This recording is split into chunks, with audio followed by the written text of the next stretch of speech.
الرحمن الرحيم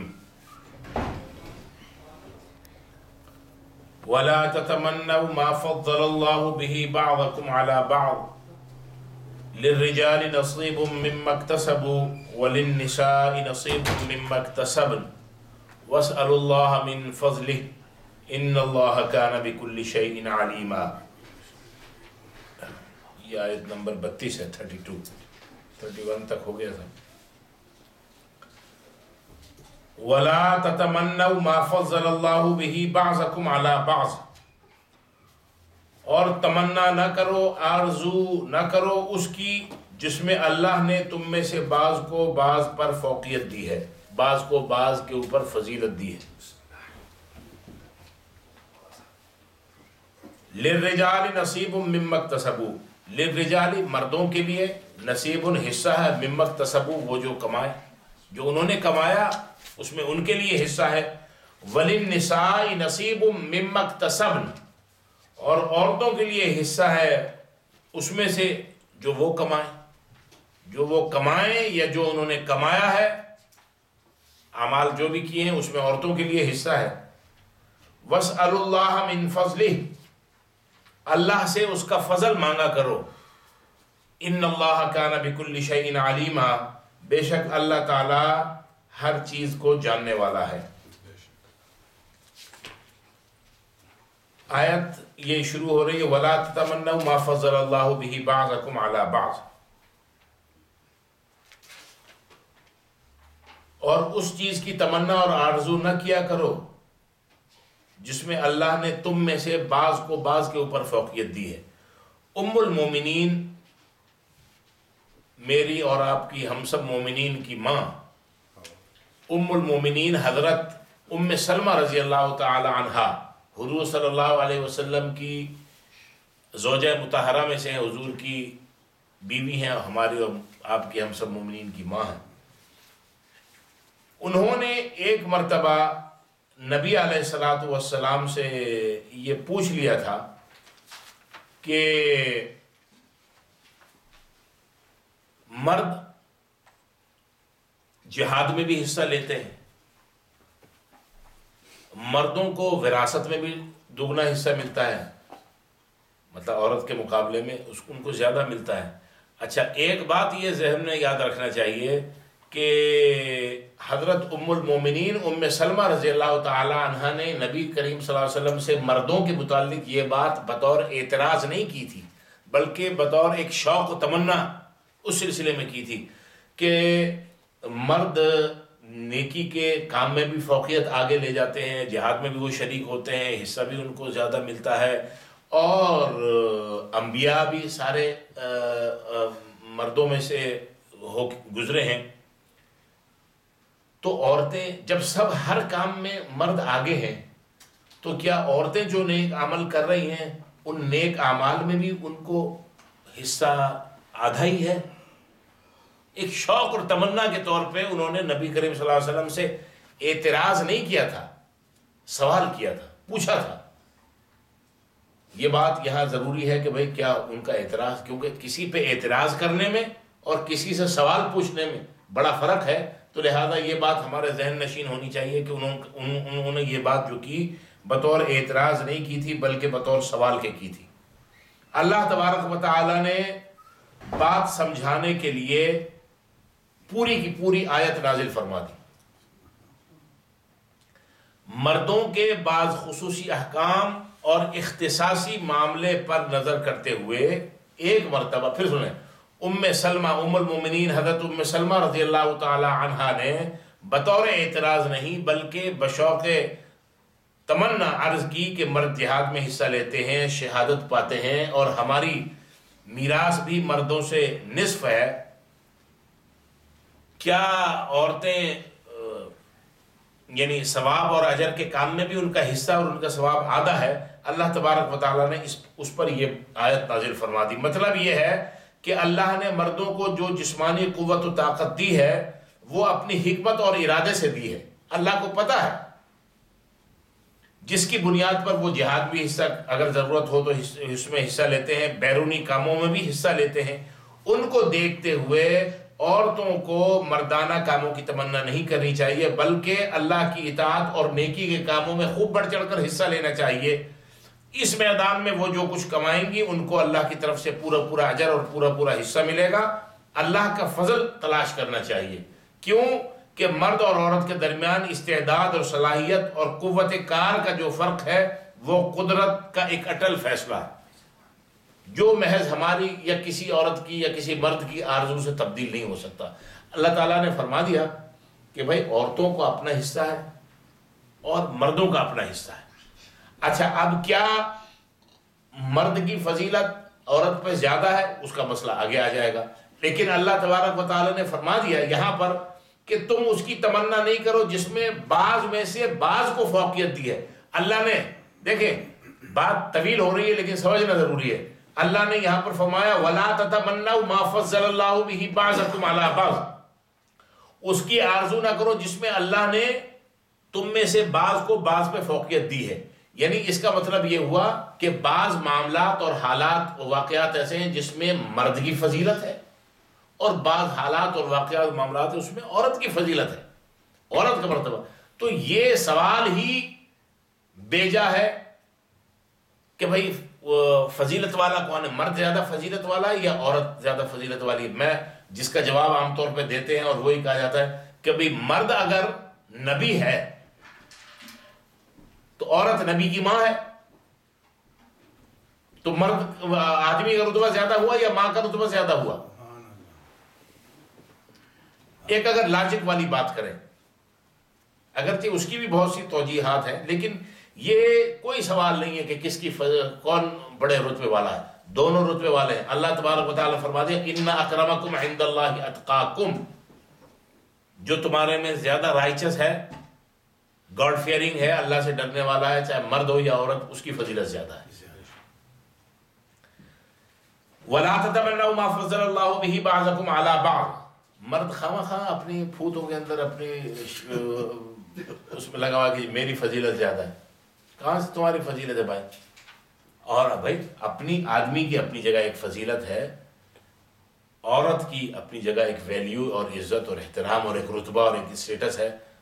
وہ بات صحیح ہے جو کہتے ہیں نا گاڑی کے دو پہیے ہیں، مرد اور عورت، ایک ٹائر اس کی ہوا نکال دو، میں دیکھتا ہوں کیسے یہاں گھر تک جاتا ہے، یہاں سے کوئی بندہ گاڑی میں نہیں جا سکتا۔ تو ہر ایک کی اپنی اپنی جگہ عورتوں کو بھی ویمن رائٹس کے نام پہ مردوں کی یا دوسری عورتیں جو ہیں یہ تنظیمات، ان کے پیچھے نہیں لگنا چاہیے۔ اللہ نے ان کو اور اللہ کے رسول نے جو مرتبہ دیا وہ اتنا اب کہیں نہیں ملتا ہے، وہ اس سوسائٹی کا قصور ہے، وہ اس گھر کا قصور ہے، وہ اس معاشرے کا قصور ہے، وہ اس کلچر اور اس ثقافت کا قصور ہے اگر کہیں ان کے ساتھ زیادتی ہو رہی، اس قبیلے کا اور قبائلی نظام اور سسٹم کا قصور ہے۔ اس میں اسلام یا قرآن اور اللہ رسول کی تعلیمات کا تو قصور نہیں ہے۔ لوگ جیسے بہت سے مثال دیتے تھے، افریقہ کے فلاں قبائل میں عورتوں کو یوں کر رہے ہیں، افغانستان میں عورتوں کے ساتھ، بھائی یہ تو وہاں کی سوسائٹی اور معاشرہ کر لوگ کر رہے ہیں نا، مرد کر رہے ہیں۔ اسلام کیا کہہ رہا ہے؟ وہاں مردوں پہ زور دیا جائے کہ بھائی اپنی عورتوں کے ساتھ وہ سلوک اور وہ معاملہ رکھو جو قرآن بتا رہا ہے۔ تو اس چیز کو ذرا سمجھنا چاہیے۔ وَلَا تَتَمَنَّوْا مَا فَضَّلَ اللَّهُ بِهِ بَعْضَكُمْ عَلَىٰ بَعْضٍ، اور آرزو نہ کرو، تمنا نہ کرو اس کی جس میں اللہ نے تم میں سے بعض کو بعض کے اوپر فوقیت دی ہے۔ لِلرِّجَالِ نَصِيبٌ مِّمَّا اكْتَسَبُوا، مردوں کے لیے حصہ ہے اس میں سے جو کچھ وہ کمائیں گے، جو انہوں نے کمائی کی۔ وَلِلنِّسَاءِ نَصِيبٌ مِّمَّا اكْتَسَبْنَ، اور عورتوں کے لیے حصہ ہے ان میں سے انہوں نے جو کچھ کمایا۔ وَاسْأَلُوا اللَّهَ مِن فَضْلِهِ، اللہ سے اس کا فضل مانگا کرو۔ ان اللہ کان بکل شیء علیما، بے شک اللہ تعالیٰ ہر چیز کو جاننے والا ہے۔ وَلِكُلٍّ جَعَلْنَا مَوَالِيَ مِمَّا تَرَكَ الْوَالِدَانِ وَالْأَقْرَبُونَ، وَلِكُلٍّ، اور ہر ایک کے لیے، جعلنا ہم نے مقرر کیے، موالی وارث، مِمَّا تَرَكَ الْوَالِدَانِ وَالْأَقْرَبُونَ، وہ جو چھوڑا ان کے والدین نے اور رشتہ داروں نے۔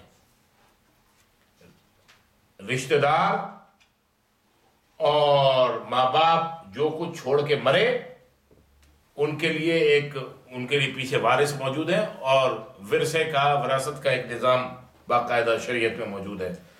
والذین عقدت ایمانکم فآتوہم نصیبہم، والذین اور وہ عقدت ایمانکم جن سے بندھ چکا ہے تمہارا عہد، تمہارا بندھن، فآتوہم نصیبہم تو ان کو بھی ان کا حصہ دو، ان اللہ کان علی کل شیء شہیدا، بے شک اللہ تعالیٰ ہر چیز کے اوپر گواہ ہے۔ اس آیت میں ایک لفظ استعمال ہوا موالی، ہاں یہ بات ہے۔ ہمارے سو کالڈ دیسی معاشرے یا دیسی سوسائٹی میں، پاکستان ہوا، ہندوستان ہوا، بنگلہ دیش ہوا، موالی کسی اور کو کہتے ہیں، کوئی اور چرسی، نعوذ باللہ۔ لیکن میں آپ کو یہ موالی جو ہے یہ پلورل ہے اور اس کا سنگولر ہے مولا، اور مولا یہ کئی معنی میں استعمال ہوتا ہے۔ میں نے آپ کو بتایا، ہم قرآن میں پڑھتے ہیں اللہ کے لیے انت مولانا فانصرنا علی القوم الکافرین، مولا آقا کے معنی میں۔ کہیں یہ معنی میں آتا ہے غلام کے، جس طرح ایک صحابی کے متعلق آتا ہے کہ قافلے کے ساتھ جاتے ہوئے جب وہ راستہ بھٹکے اور جنگل کی طرف ہو لیے تو شیر جب نے ان کو دیکھا اور ان کی طرف بھاگا، وہ شیر دوڑا ان کی طرف آیا ان کو پھاڑنے کھانے کے لیے، تو انہوں نے فوراً اس شیر کو للکارا اور کہا یا ابا حارث، ابو حارث جو ہے یہ شیر کی کنیت ہے، حارث نام رکھنے کو منع کیا گیا ہے۔ ابا حارث انا مولا رسول اللہ، کہ یعنی یہ شیر یہ سن لو، مجھے پھاڑنے کے لیے آ رہا ہو لیکن میں اللہ کے رسول صلی اللہ علیہ وسلم کا غلام ہوں۔ شیر وہیں رک گیا اور ان کے آگے آگے چلنے لگا اور ان کو راستے تک لے جا کے اس نے چھوڑ دیا۔ یہاں مولا جو ہے وہ غلام کے معنی میں آیا، کہیں چچازاد کے معنی میں آتا ہے، مشہور حدیث ہے من کنت مولا فعلی مولا۔ دوسرے لوگ تو یہ حدیث کسی اور انداز سے بیان کرتے ہیں، مشہور حدیث ہے اور صحیح حدیث ہے، سیاہ ستہ کی ہے، سیاہ کی کئی کتابوں میں آئی ہے، من کنت مولا فعلی مولا۔ حضرت علی کے لیے حضور صلی اللہ علیہ وسلم نے فرمایا، جی ہاں، تو وہاں چچازاد کے معنی میں آیا کہ مولا علی کا مطلب یہ نہیں کہ آقا علی ہو گیا، آقا تو حضور صلی اللہ علیہ وسلم ہے، یا سب سے بڑا داتا جو ہے وہ اللہ تبارک و تعالی ہے، یا چچازاد کے معنی آ رہا ہے۔ اسی طرح یہاں پر جو مولا جس کی جمع یہ موالی یہاں پر آئی، یہ وارث کے معنی میں آیا، یعنی وَلِكُلٍّ جَعَلْنَا مَوَالِي، ہم نے ہر ایک کے لیے مقرر کیے ہیں وارث، ورثہ، بھائی جو ماں باپ یا رشتہ دار چھوڑ مریں گے ان کے پیچھے وارث موجود ہیں، شریعت اس کے شریعت کے مطابق جو ہے ورثہ ان کے اندر تقسیم ہو جائے گا۔ یہاں جیسا کہ بتایا کہ مراد ورثہ ہے، مطلب یہ ہے کہ مرد و عورت جو کچھ چھوڑ جائیں گے اس کے وارث ان کے ماں باپ یا قریبی رشتہ دار ہوں گے۔ والذین عقدت سے مراد بیوی اور شوہر ہیں، والذین عقدت ایمانکم جو ہے، عقدت ایمانکم جن سے تمہارا بندھن بن چکا ہے، اس سے مراد بیوی اور اس کا شوہر، یعنی ماں باپ نے، قرابت داروں نے، اور جن کو تم نے اپنا، جن کے ساتھ اپنا عہد و پیمان آپس میں تمہارا بن چکا ہے، یعنی شوہر اور بیوی، انہوں نے جو کچھ بھی چھوڑا اس کے حصے دار ہم نے مقرر کر دیے ہیں۔ ماں باپ چھوڑیں، رشتہ دار چھوڑیں، جو کوئی بھی چھوڑے، اللہ تبارک و تعالیٰ فرماتے ہیں کہ بندر بانٹ نہیں ہوگی، بلکہ ہم نے پیچھے وارث موجود ہیں، ترکہ شریعت کے مطابق تقسیم ہوگا۔ یہ اس آیت کا مقصد اور اس کا ان اللہ کان علی کل شیء شہیدا، بے شک اللہ تعالیٰ ہر چیز کے اوپر گواہ ہے۔ الرجال قوامون علی النساء، اب یہ جو ہے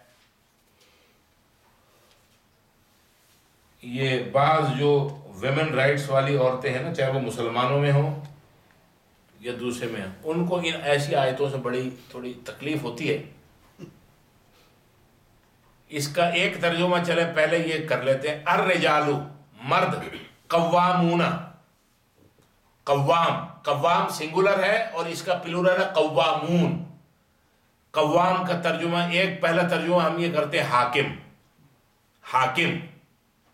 قوامون حاکم ہیں، علی النساء عورتوں کے اوپر، بما فضل اللہ بعضهم علی بعض بسبب اس کے کہ اللہ نے فضیلت دی ہے ان کو بعضوں میں سے بعضوں کے اوپر. وَبِمَا أَنفَقُوا مِنْ أَمْوَالِهِمْ، اور اس سبب سے بھی کہ وہ اپنے مالوں میں سے خرچ کرتے ہیں. اب مرد یہ ترجمہ سن کے بڑا خوش ہے کہ وہ حاکم بن گیا.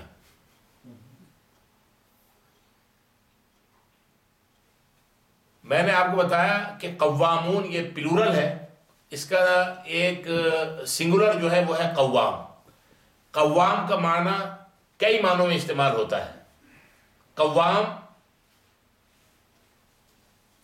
بھائی جیسے میں نے ابھی بتایا کہ مولا کا ایک ترجمہ غلام ہے، ایک ترجمہ آقا ہے. یہ تو سیکوینس جس عبارت میں وہ آ رہا ہے اس کے لحاظ سے پتہ چلے گا کہ کہاں کیا معنی ہونا ہے. اگر ہم یہ کر دیں کہ مرد عورت کا مولا ہے اور ترجمہ یہ کر دیں کہ مرد جو ہے وہ عورت کا آقا ہے، سارے مرد خوش. اور اگر یہ ترجمہ کر دیا جائے کہ مرد جو ہے وہ عورت کا غلام ہے، سارے مرد ناراض، کہیں گے ارے حافظ صاحب خود تو غلامی میں ہے اور ہمیں بھی غلامی میں دے دیا اپنے ہماری ہوں گے. اللہ اکبر کبیر. تو جیسے میں نے کہا بہت سے ہمارے مفسرین آج کے دور کے بھی اور قدیم وہ اس بات پہ اصرار کرتے ہیں کہ اس کا ترجمہ یہی ہونا چاہیے کہ مرد عورتوں کے اوپر ڈومینیٹ، حاکم ہے ان کے. اب قوام کا معنی سرپرست، قوام کا معنی منتظم، منتظم یعنی ایڈمنسٹریٹر. قوام اس کا معنی جس کے پلورل قوامون ہے، اس کا ترجمہ محافظ. قوام یا قیم اس کو کہتے ہیں جو کسی شخص یا جماعت یا نظام کو درستگی سے چلانے والا، اس کی حفاظت کرنے والا، اس کی نگرانی کرنے والا، اس کی ضروریات کو پورا کرنے والا ہو. دیٹس کالڈ قوام. اب اس کا ترجمہ کیا ہوا کہ الرجال قوامون علی النساء، مرد عورتوں کے سرپرست ہیں، مرد عورتوں کے سربراہ یہ بھی کہہ سکتے ہیں، مرد عورتوں کے منتظم ہیں، مرد عورتوں کے محافظ ہیں، مرد عورتوں کے نگران ہیں. یہ سارے ترجمے بالکل صحیح ہیں. مرد عورتوں کی ضروریات پوری کرنے والے ہیں. بھائی آدمی کی ذمہ داری ہے تلاشی معاش کرے اور لا کے عورت کی، بچوں کی، گھر کی، یعنی گھر کی، عورت سے مراد گھر کی ضروریات کو پورا کرے. قوت، عزم و جزم، نبوت، خلافت، امامت، قضاء، اذان، صوم و صلات وغیرہ کے معاملے میں آدمی کو قوامیت حاصل ہے. یعنی اس لحاظ سے نام پہلے اس کا لیا جاتا ہے، جیسے مردوں میں کوئی نبی نہیں گزرا، اسی طرح اذان اور امامت کی ذمہ داری جو ہے وہ بھی مرد کی ہے. تو ان سب چیزوں کی وجہ سے آدمی کی یہ نہیں کہ وہ عورت سے زیادہ فضیلت ہو گیا، بلکہ جس طرح قرآن میں سورہ بقرہ میں آپ پڑھ کے آئے نا، بڑے مناسب الفاظ بھی تو نہیں مل رہے کہ وہ ان کا الفاظ کا صحیح استعمال ہوگا. مرد کی بھی ذرا عزت بچی رہے اور عورتوں میں بھی صحیح مطلب ہے کہ خوش رہیں. وَلِلرِّجَالِ عَلَيْهِنَّ دَرَجَةٌ.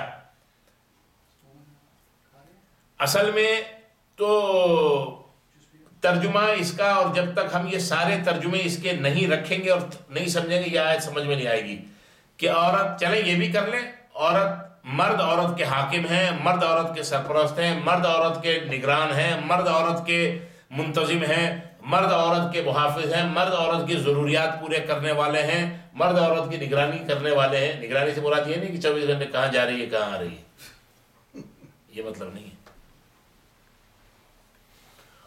اور ان کا انتظام یعنی ان کی ایڈمنسٹریٹو حیثیت اس وجہ سے بھی ہے، قرآن یہاں بیان کر رہا ہے وَبِمَا أَنفَقُوا مِنْ أَمْوَالِهِمْ، اس سبب سے کہ وہ اپنے مالوں کو خرچ کرتے ہیں، یعنی مال کمانا اور خرچ کرنا،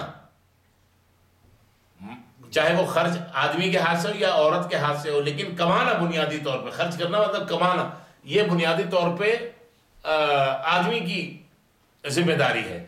اور میں نے پچھلی دفعہ آپ کو بتایا تھا نا، وہ کون سی آیت آئی تھی پیچھے اس کے ضمن میں، کہ یہ بالکل سیدھا سیدھا شرع کا معاملہ ہے کہ اگر عورت جاب کر رہی ہے اور وہ گھر کے کسی بھی یعنی گروسری ہو یا رینٹ ہو یا کار ہو یا کوئی معاملہ ہو، کسی میں وہ کنٹریبیوٹ نہیں کر رہی ہے، تو یہ اس کا شرعی حق ہے کہ وہ ساری کی ساری فل ٹائم جاب کرنے کے بعد اپنی پوری سیونگ جو ہے اپنے اکاؤنٹ میں رکھ لے، اور سارے اخراجات ذمے ہیں مرد کے۔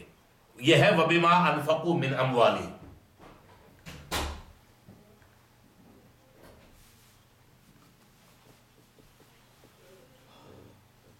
اصل میں یہ آیت کا شان نزول بڑا عجیب ہے۔ ایک صحابی تھے سعد ابن ربیع رضی اللہ تعالیٰ عنہ، حضور صلی اللہ علیہ وسلم کے صحابی تھے سعد ابن ربیع رضی اللہ تعالیٰ عنہ، ان کی بیوی کا نام تھا حبیبہ۔ سعد ابن ربیع بڑی انصار، جو مدینہ میں انصار تھے، انصار کے نقیبوں میں سے تھے، یعنی بڑے جو نامور حضرات جو ہیں، یوں سمجھ لیں کہ ان میں سے تھے۔ ان کی بیوی حبیبہ نے کسی موقع کے اوپر آواز بلند کی، سعد ابن ربیع کو غصہ آ گیا، انہوں نے ایک تماچا رسید کر دیا، تھپڑ مار دیا۔ انہوں نے اپنے والد سے شکایت کی کہ سعد نے مجھے تھپڑ مارا۔ ان کے والد یعنی سعد ابن ربیع کے سسر حبیبہ کے والد، وہ کمپلین لے کے نبی پاک صلی اللہ علیہ وسلم کی خدمت میں حاضر ہو گئے اور کہا کہ جی آپ کے کہنے میں پیاری بیٹی اس کے نکاح کے اندر دی، یہ تو تھپڑ مار رہا ہے۔ حضور علیہ الصلوۃ والسلام نے فرمایا کہ بدلہ لیا جائے گا۔ جس طرح حبیبہ کو سعد ابن ربیع نے تھپڑ مارا ہے، اسی طرح حبیبہ جو ہے وہ بھی ان کے منہ پہ مارے گی تھپڑ۔ نبی پاک صلی اللہ علیہ وسلم نے یہ فیصلہ سنا دیا۔ اللہ تبارک و تعالی نے جبریل علیہ السلام کو اس آیت کے ساتھ بھیج دیا، الرجال قوامون علی النساء بما فضل اللہ بعضهم علی بعض وبما انفقوا من اموالهم۔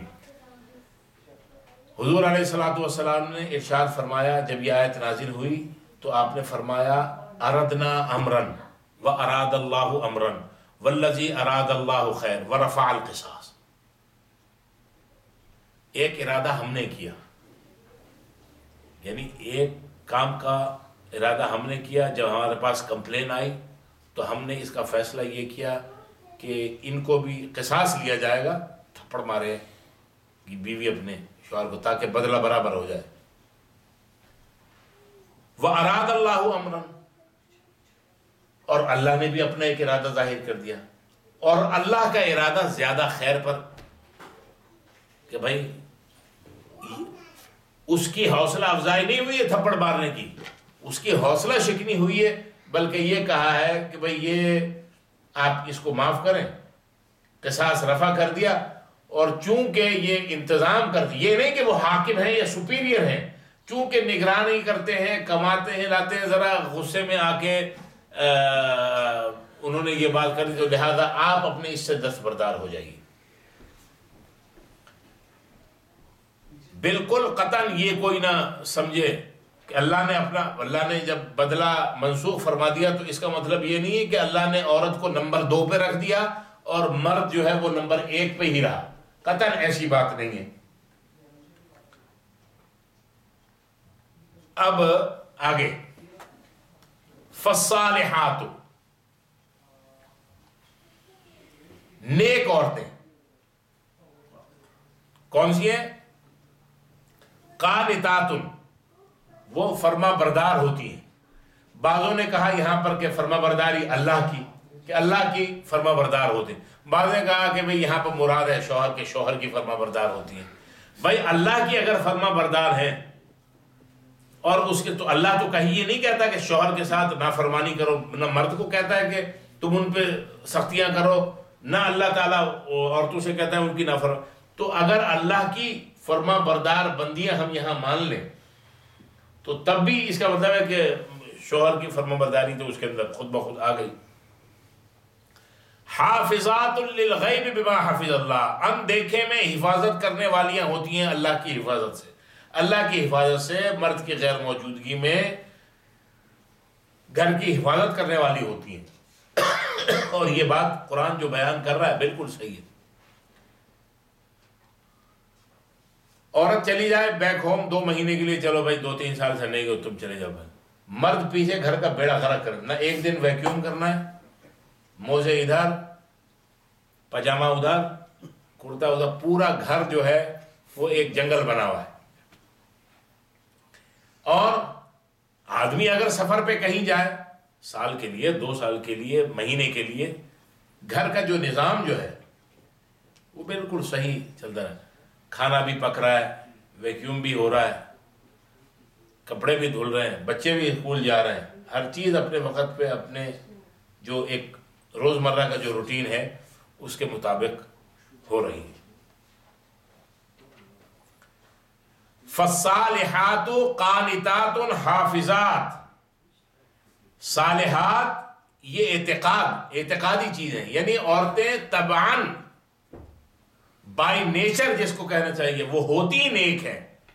اور قانتات جو ہیں یہ عورتوں کے اعمال بیان ہو رہے ہیں کہ عورتیں طبعاً یعنی was majority of the women وہ فرما بردار ہی ہوتی ہیں. اب وہ چاہے اللہ کی فرما برداری یہاں پر لے آؤ یا شوہر کے ساتھ راضی منامے کے ساتھ چلنے والی بات ٹیڑھی میڑھی بھی ہوتی ہیں، لیکن الشاذ کالمعدوم جو ہے ہی تھوڑا سا پرسنٹیج اس کا ذکر کیا کرنا. لیکن قرآن کہہ رہا ہے کہ واز میجورٹی پلورل کا صیغہ قانتات یہ فرما بردار ہو. حافظات یہ عورتوں کا عقیدہ بیان ہو رہا ہے یہاں پر کہ حفاظت کرنے والی ہے، یعنی جو اللہ کے امور، اللہ کی طرف جو ان کے اوپر امور لاگو ہوتے ہیں وہ، اور حقوق العباد کے ضمن میں شوہر کے گھر کے جو معاملات ہوتے ہیں، یہ یہاں پر اللہ تبارک و تعالیٰ عورتوں کی فضیلت بیان کر رہا ہے. صالحات قانتات حافظات. یہ تو ہو گئی جو بات آسانی سے ہم نے سمجھ لیا، اور ہم نے یہ سمجھ لیا کہ یہ واس میجورٹی آف دا ویمن جو ہیں ان کی اللہ تعالیٰ شان بیان فرما رہا ہے. ظاہر ہے سب تو ایسی نہیں ہے. واللاتی تخافون نشوزہن، اب بدخو جو تیز ترار سینگ مارنے والی جو عورت ہے، اب اس کا ذکر اللہ فرما رہے ہیں. واللاتی تخافون نشوزہن، اور اگر تمہیں ڈر ہو ان عورتوں کی، یعنی اپنی عورتوں کی بدخوئی کا، نشوزہن، نشوز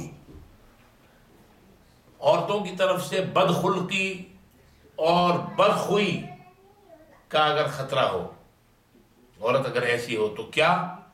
قرآن اس سلسلے میں بھی ہمیں ایک ریمیڈی ہمیں دیتا ہے، بیان کرتا ہے، بتاتا ہے. فعظوہن، بس ان کو نصیحت کرو، سمجھاؤ. وہجروہن، ان کو تنہا چھوڑ دو خواب گاہوں میں، بیڈ رومز میں. وَاضْرِبُوهُنَّ، اور ان کو مارو.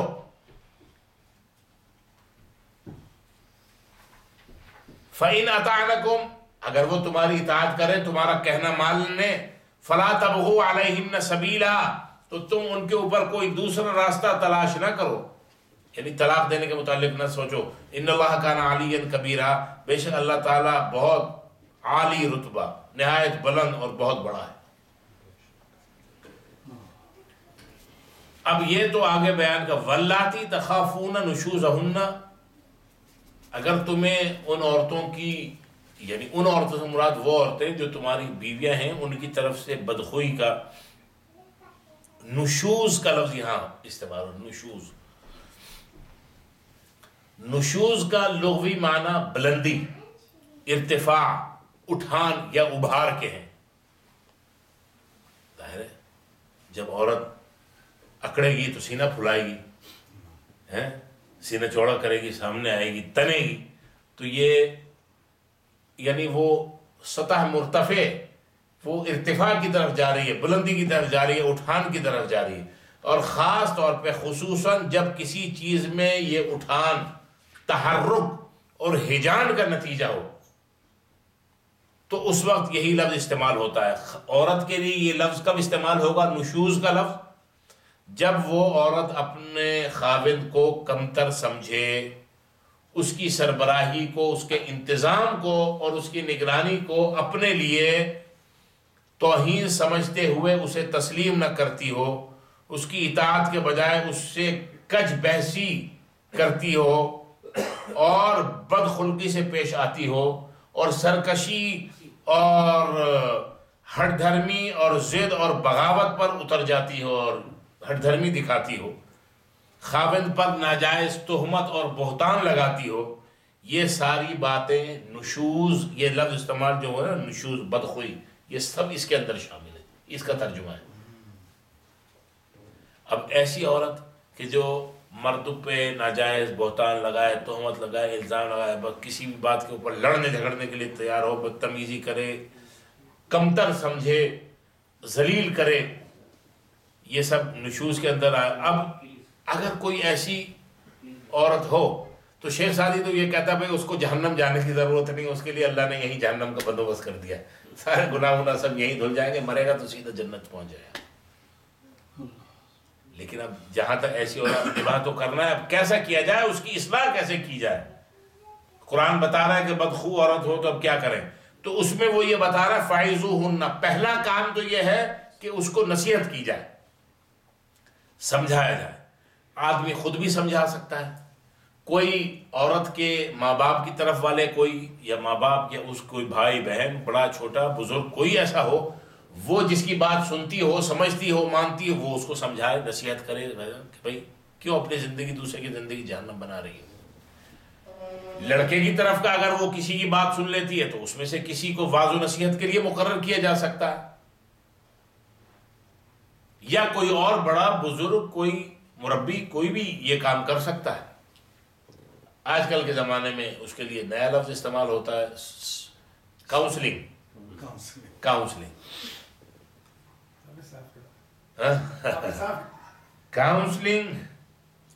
کاؤنسلنگ کے لیے بعض لوگ جاتے ہیں پھر غیر مسلم کے پاس. جو ہمارے آج کل کے یہاں جو کاؤنسلر ہیں کاؤنسلنگ کے لیے، اس کا کیس خود کورٹ کے اندر موجود ہوتا ہے، ڈیورس کا، یہ سپریشن کا، یہ لڑائی کے جھگڑے کا. وہ خود ذہنی طور پہ اتنا کنفیوژن پریشان ہوتا ہے، وہ اپنے علاج میں ہی سب کا علاج نکالتا ہے. 2 4 5 7 اس نے سیشن کیے اور اس نے کہا نہیں، جب میری علیحدگی ہے تو سب کی علیحدگی. تو پتہ یہ چلا کہ وعظ و نصیحت اور کاؤنسلنگ کے لیے بھی کسی ایسے شخص کے پاس بھیجا جانا چاہیے، یا ایسے شخص کو کانٹیکٹ کرنا چاہیے کہ جس کا اول تا آخر یہ ہو کہ یہ ڈفرینسز ختم ہو جائے اور ملاپ ہو جائے. یہ بنیادی بات سب ہے. فَعِظُوهُنَّ، پھر فرمایا وَاهْجُرُوهُنَّ فِي الْمَضَاجِعِ، ان کو ان کی خوابگاہوں میں تنہا چھوڑ دو. اب شادولہ تو عادی ہے ساتھ سونے کا، وہ تو ساتھ سو رہا ہے، یہ بھی، لیکن اب اس کو تھوڑی سی ہمت پکڑنی ہے، اپنا سرانہ جو ہے بغل میں دبا کے باہر نکل جائے، صوفے پہ سوئے یا کہیں پر بھی جگہ ملے ادھر سوئے، اگر کچھ واضح نہ، کیونکہ یہ بھی ایک طریقہ ہے، مطلب ہے کہ سمجھانے بجھانے کا اور نصیحت کا، اور ایک کہ بھائی ان کو بھائی الگ سوئے. شاید اس سے کہ بھائی آج یہ دوری ہوئی ہے، خدا نہ خواستہ کل ایسا نہ ہو کہ یہ اس سے بھی زیادہ دوری کے لیے سوچنے لگے، بالکل ہی ختم کر دے معاملات. تو یہ بھی، اور پھر یہ ہے کہ وَضْرِبُوهُنَّ، ان عورتوں کو مارے. اب کیا عورت کو مارنا چاہیے؟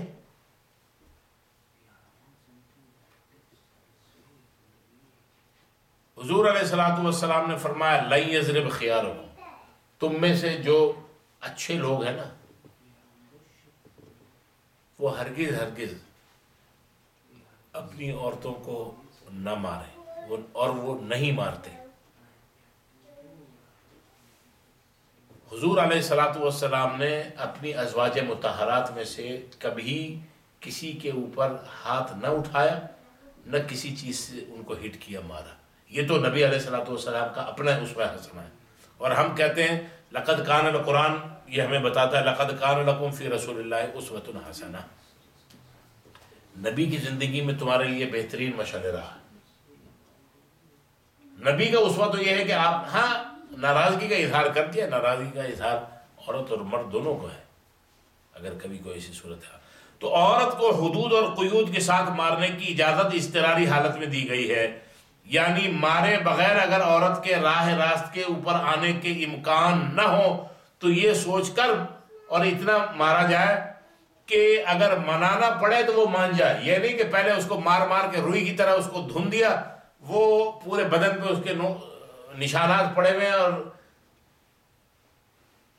خود پولیس اسٹیشن میں، خود پولیس کسٹڈی میں گیا اور ادھر مار مار کے اس کا ستیہ ناش کر دیا کہ جو، یعنی اگر منع ایسا بے تحاشا نہ مارے، اس کی پابندی ہے۔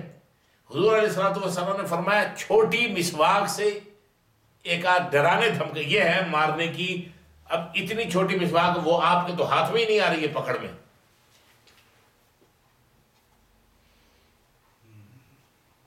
یعنی ایسی مار سے بھی پابندی ہے کہ کوئی ہڈی نہ ٹوٹے، کوئی زخم نہ آ جائے، چہرے پہ نہ مارا جائے اور منہ کے کسی حصے پہ نہ مارا جائے۔ یہ ایسا نہیں کہ پائپ اٹھا لیا یا کرکٹ کا بیٹ اٹھا لیا ہڈی توڑ دی، یہ بالکل ناجائز حرام ہے۔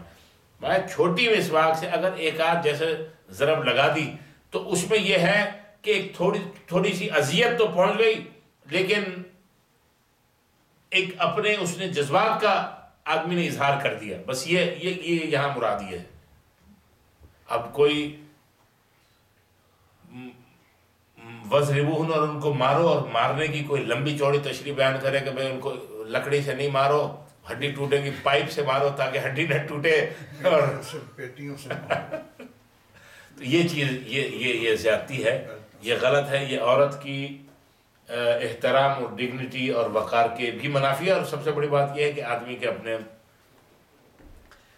بلکہ سب سے انسانیت والی بات تو یہ ہے کہ وہ مرحلہ ہی آنے نہ دے، جی آرام سے گفتگو کے ذریعے، ڈائلاگ کے ذریعے اگر کہیں ڈفرینسز ہوں۔ فَإِنْ أَطَعْنَكُمْ، پس اگر وہ پھر تمہارا کہا مان لیں، فَلَا تَبْغُوا عَلَيْهِنَّ سَبِيلًا، تو تم ان کے اوپر کوئی دوسرا راستہ تلاش نہ کرو، پھر ان کو چھوڑنے کی کوشش نہ کرو، طلاق ولاق دینے کی بات نہ کرو۔ اور میں سمجھتا ہوں اگر صورتحال کہیں ایسی پیش آ جائے، لیکن اگر معقول طریقے سے اور دلائل کے ساتھ اور تعلق سے سمجھایا بجھایا جائے، اور خوف خدا سب سے بڑی بات یہ ہے کہ دونوں کے دل میں ہو، خاص طور پہ شادولہ جو ہے اس کے دل کے اندر اگر اللہ کا خوف موجود ہے تو بات اس کی سمجھ میں آنی چاہیے۔ اور اگر ہے وہی ڈنگر کا ڈنگر ہے، حیوان ہے، تو پھر اس کا نتیجہ بعد میں یہ ہے کہ اس ڈنگر کے اوپر بھی لاٹھی برسائی ہے۔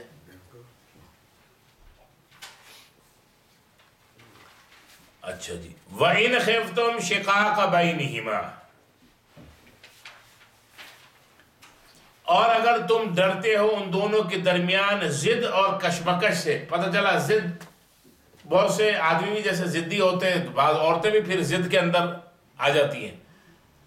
اب بات یہ ہے سمجھ میں اس کے بھی آ رہی ہے بات، سمجھ میں اس کے بھی آ رہی ہے، دونوں کی سمجھ میں تو باتیں آ رہی ہیں، لیکن کشمکش کی کیفیت ہے، ضد کی کیفیت ہے۔ اب ضد کا کیا علاج ہے؟ شریعت یہ کہتی ہے کہ قرآن یہ بتاتا ہے کہ ضد کا بھی علاج ہے، کہ اگر ضد بازی ان دونوں کے درمیان ہو گئی ہو، پھر کیا؟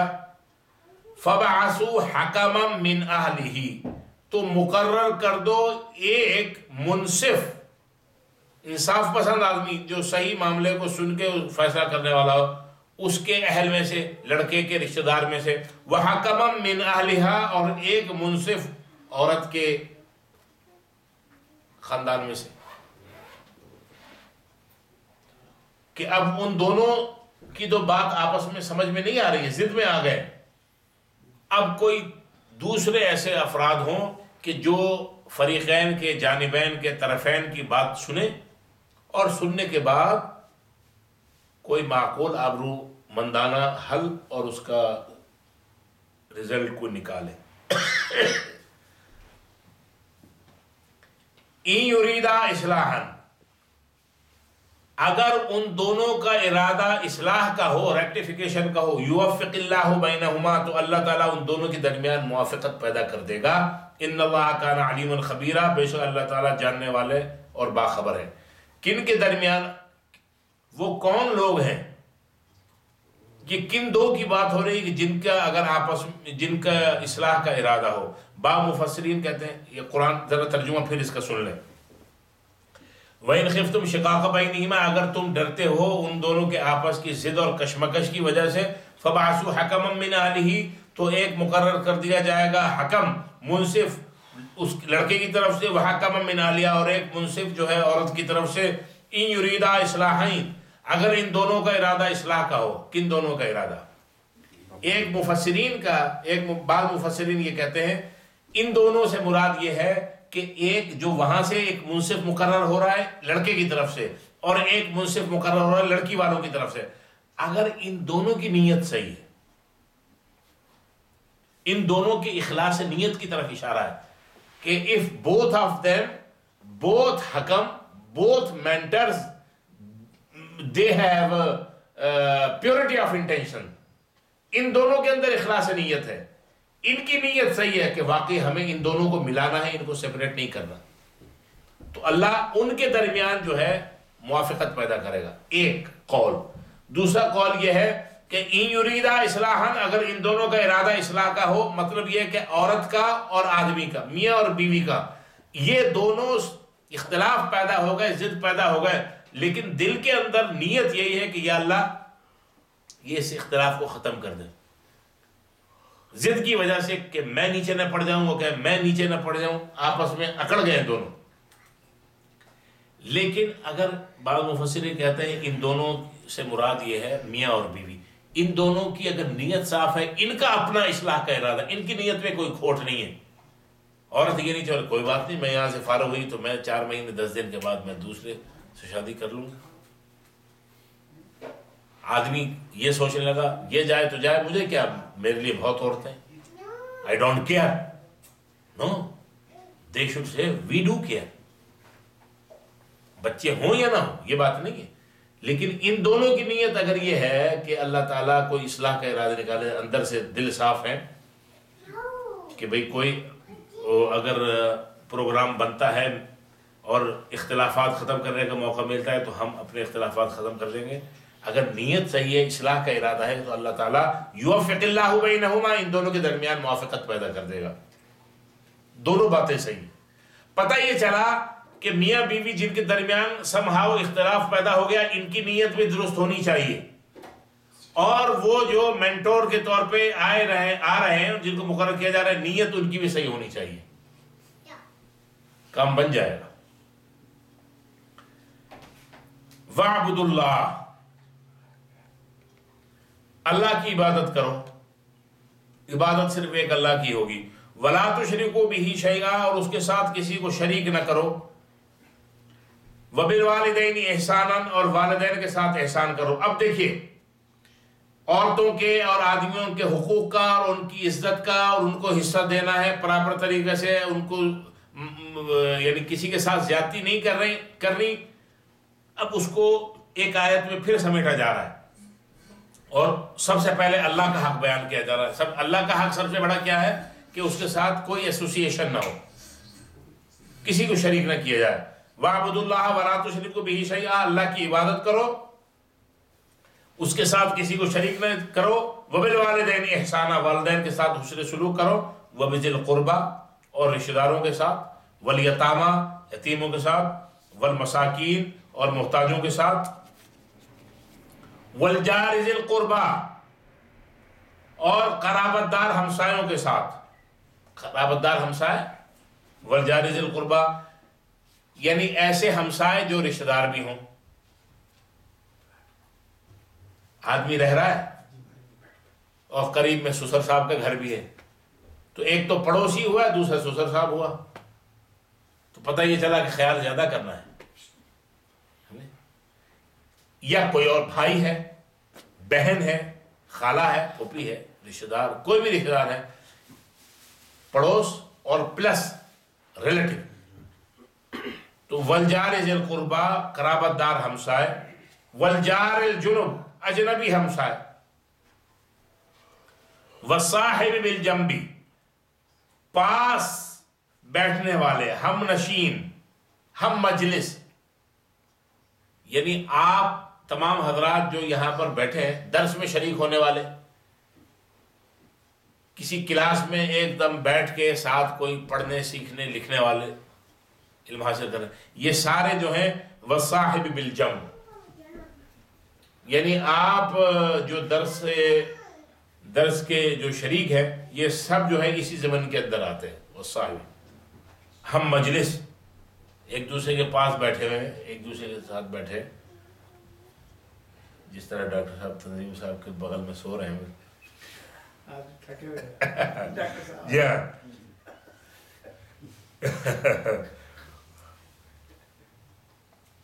وابن السبیل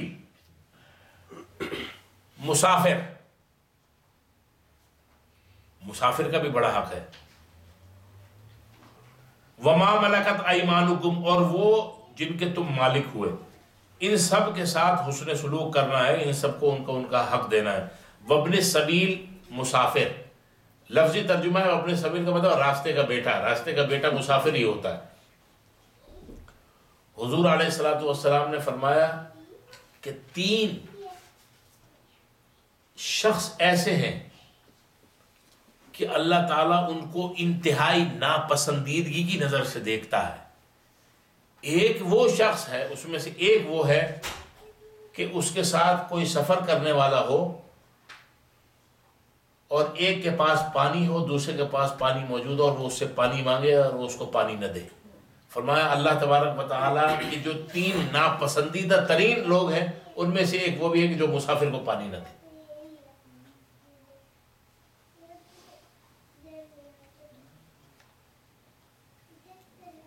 کسی زمانے میں ٹرین میں سفر ہوتا تھا سمر سیکٹر سے فقیر والی، تو وہ ایک اگر کوئی سراہی کے پاس چلا جائے پانی پینے کے لیے، بس اس کے بعد پھر اس کی خیر نہیں ہے. اس نے کہا بھائی مجھے بھی پانی دینا. ہاں میں نے بھی دیں بھائی، میں نے اور بھراوا میرے کو ڈے چاہ ایک گلاس پانی.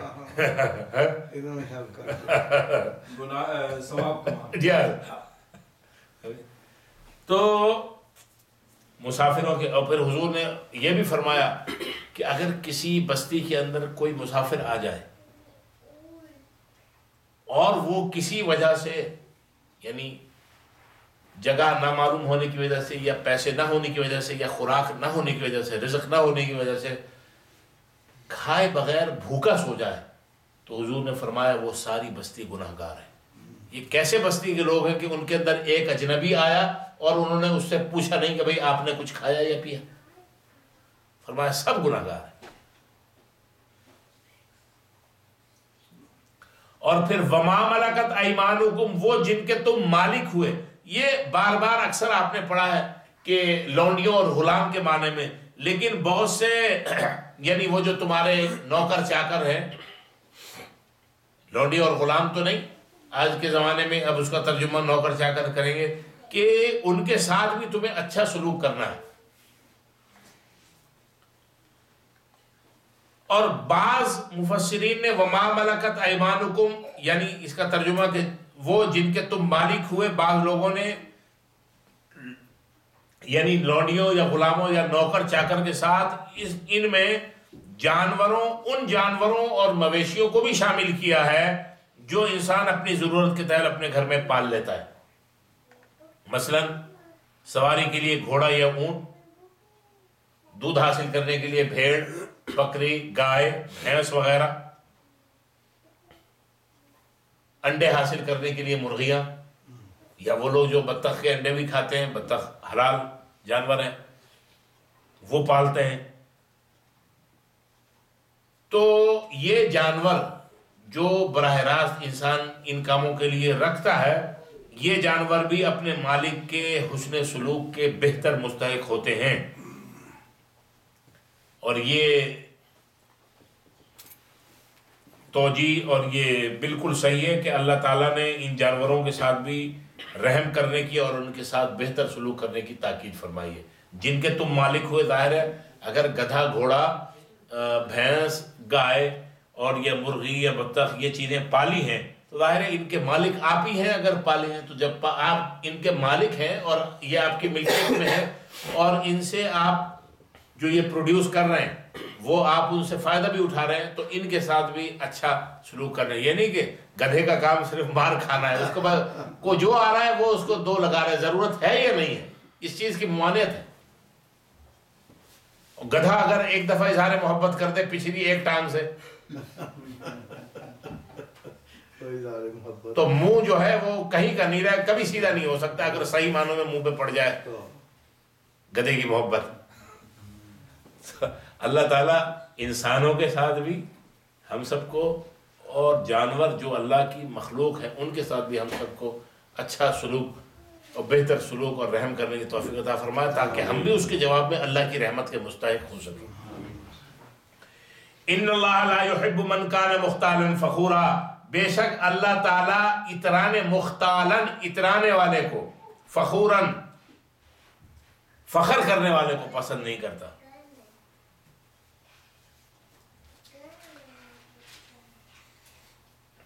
حضور علیہ الصلوۃ والسلام نے فرمایا کہ حدیث قدسی میں اللہ تبارک و تعالیٰ فرماتا ہے الکبریاء ردائی والفخر ازاری فمن نازعنی فیہما فکسرت عنقہ، کہ کبریائی، تکبر اور بڑائی اللہ تعالیٰ فرماتے ہیں کہ یہ میری چادر ہے، یہ چادر اوڑھنے کا کسی کو حق حاصل نہیں. کبریائی کی چادر اللہ کو سزاوار ہے اور فخر اللہ کا اظہار ہے. جس نے اس کے اندر آنے کی کوشش کی تو اللہ تبارک و تعالیٰ پھر اس کی گردن کو توڑیں گے. حضرت علی رضی اللہ عنہ فرماتے ہیں کہ ایک وہ شخص جس کی ابتدا تو ہے گندا قطرہ اور انتہا ہے قبر کا گڑھا، اپنی انتہا اور ابتدا ان کو اگر کوئی آدمی سمجھتا ہے تو اس کو فخر کرنے اور اترانے کا حق ہے. حضرت علی فرماتے ہیں وہ خود سوچ لیں، اپنی ابتدا بھی ہم سب جان لیں اور اپنی انتہا بھی سمجھ لیں اور پھر فخر یا غرور یا تکبر یا مغروری نہیں. حضور علیہ الصلوۃ والسلام نے فرمایا کہ یہ غرور اور اترانا، یہ تکبر، یہ کمینہ پن ہے. کمینہ جب کچھ ابھرتا ہے تو وہ تکبر کرتا ہے اور اکڑتا ہے. تو لہذا یہ تکبر انسان اگر کرے تو یہ تکبر کی علامت نہیں بلکہ علامت ہے کمینگی ہے، کمینگی کی علامت ہے. الذین یبخلون، وہ لوگ جو کنجوسی کرتے ہیں، بخل سے کام لیتے ہیں. وَيَأْمُرُونَ النَّاسَ بِالْبُخْلِ، اور لوگوں کو بھی بخل کا یعنی کنجوسی کا حکم دیتے ہیں. وَيَكْتُمُونَ مَا آتَاهُمُ اللَّهُ مِنْ فَضْلِهِ، اور اللہ تعالیٰ نے ان کو جو عطا کیا ہے، جو دیا ہے اپنے فضل سے، اس کو وہ چھپاتے ہیں. وَأَعْتَدْنَا لِلْكَافِرِينَ عَذَابًا مُهِينًا، ایسے ناشکروں کے لیے اللہ نے رسوا کرنے والا عذاب تیار کر رکھا ہے. مسلمانوں میں ایسے لوگ بھی موجود ہیں جنہیں اللہ نے بہت مال و دولت دے رکھی ہے، لیکن وہ اپنی حیثیت کے مطابق نہ اپنی ذات پر خرچ کرتے ہیں اور نہ ہی اپنے اہل و عیال پر خرچ کرتے ہیں اور نہ ہی اللہ کے راستے میں دیتے ہیں، نہ کسی کی مدد کرتے ہیں اور اپنی حیثیت سے گر کر خستہ حالی کی زندگی بسر کرتے ہیں. یہ انتہا درجے کا بخل دراصل اللہ کی نعمتوں کی ناشکری ہے. اسی طرح اللہ کی نعمتوں، عطا کردہ نعمتوں کو چھپانا یہ بھی کفران نعمت ہے. بعض لوگوں کا اللہ یہاں فرماتے ہیں وَيَكْتُمُونَ مَا آتَاهُمُ اللَّهُ مِنْ فَضْلِهِ، جو اللہ نے ان کو عطا کیا ہے وہ اس کو چھپاتے ہیں. یعنی اس کا مطلب یہ نہیں ہے کہ اللہ ہر ایک کو آپ جو ہے اپنا بینک بیلنس جو ہے وہ اس کی سلپ اس کی فوٹو کاپیاں تقسیم کرتے پھریں، یہ مطلب نہیں ہے. لیکن مطلب یہ ہے کہ بعض لوگوں کا مزاج یہ ہوتا ہے جب بھی آپ سے ملے مر گئے لٹ گئے مین کرتے ہیں. مین کر کیا حال ہے، بڑے برے حال ہیں. یعنی آدمی یہ پوچھ رہا ہے کیا حال ہے، طبیعت کیسی ہے، وہ یہ سمجھ رہا ہے میرا اندر کا وہ صحیح بھی ہے تو وہ یہ کہہ رہا ہے بہت برے مر گئے.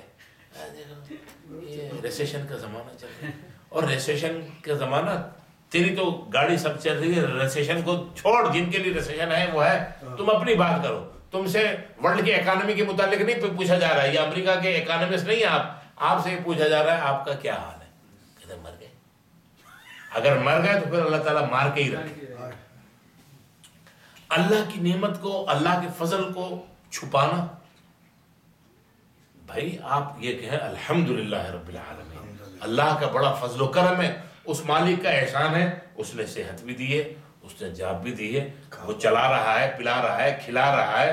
گھر میں جو ہے نا ہنی موجود ہے، ہنی وہ عورت کہے گی جانو موجود ہے، وہ کہے گا ہنی موجود. الحمدللہ بچے بھی موجود ہیں، بچے اچھے ہیں، سب ٹھیک ہے، every thing is going very smoothly. بھائی یہ کہتے ہوئے زبان تھکتی کیوں ہے، زبان پلٹتی کیوں، یہ بات منہ سے ادا نہیں ہوتی. اللہ کا بڑا فضل و کرم اس مالک کا احسان ہے.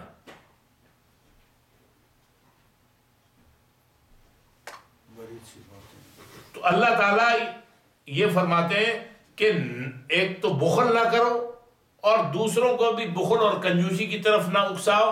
اور اللہ نے تمہیں جو اپنا فضل و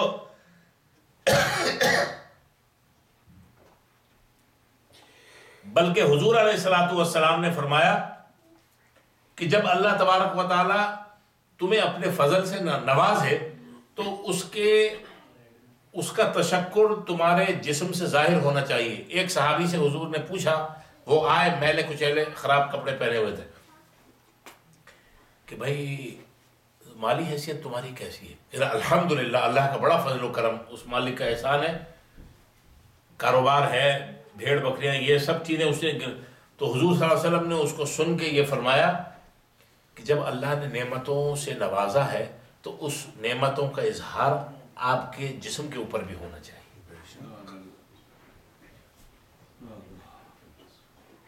بھائی اگر اللہ نے وسائل دیے ہیں تو کیوں چھکڑا گاڑی چلا رہا ہے؟ بھائی اچھی گاڑی لے لو، کسی ڈیلر کو بزنس دے دو. سمجھے؟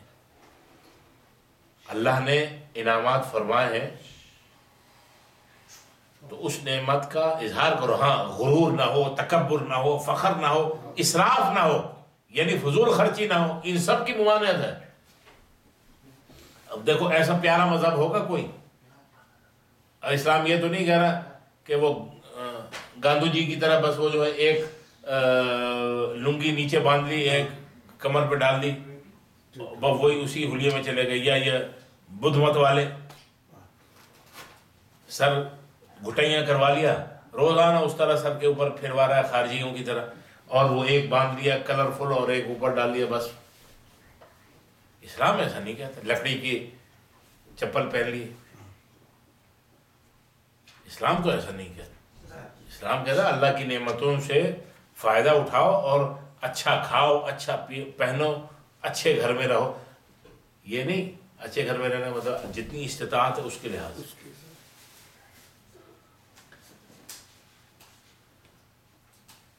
والذین ينفقون اموالهم رئاء الناس ولا يؤمنون بالله ولا باليوم الاخر.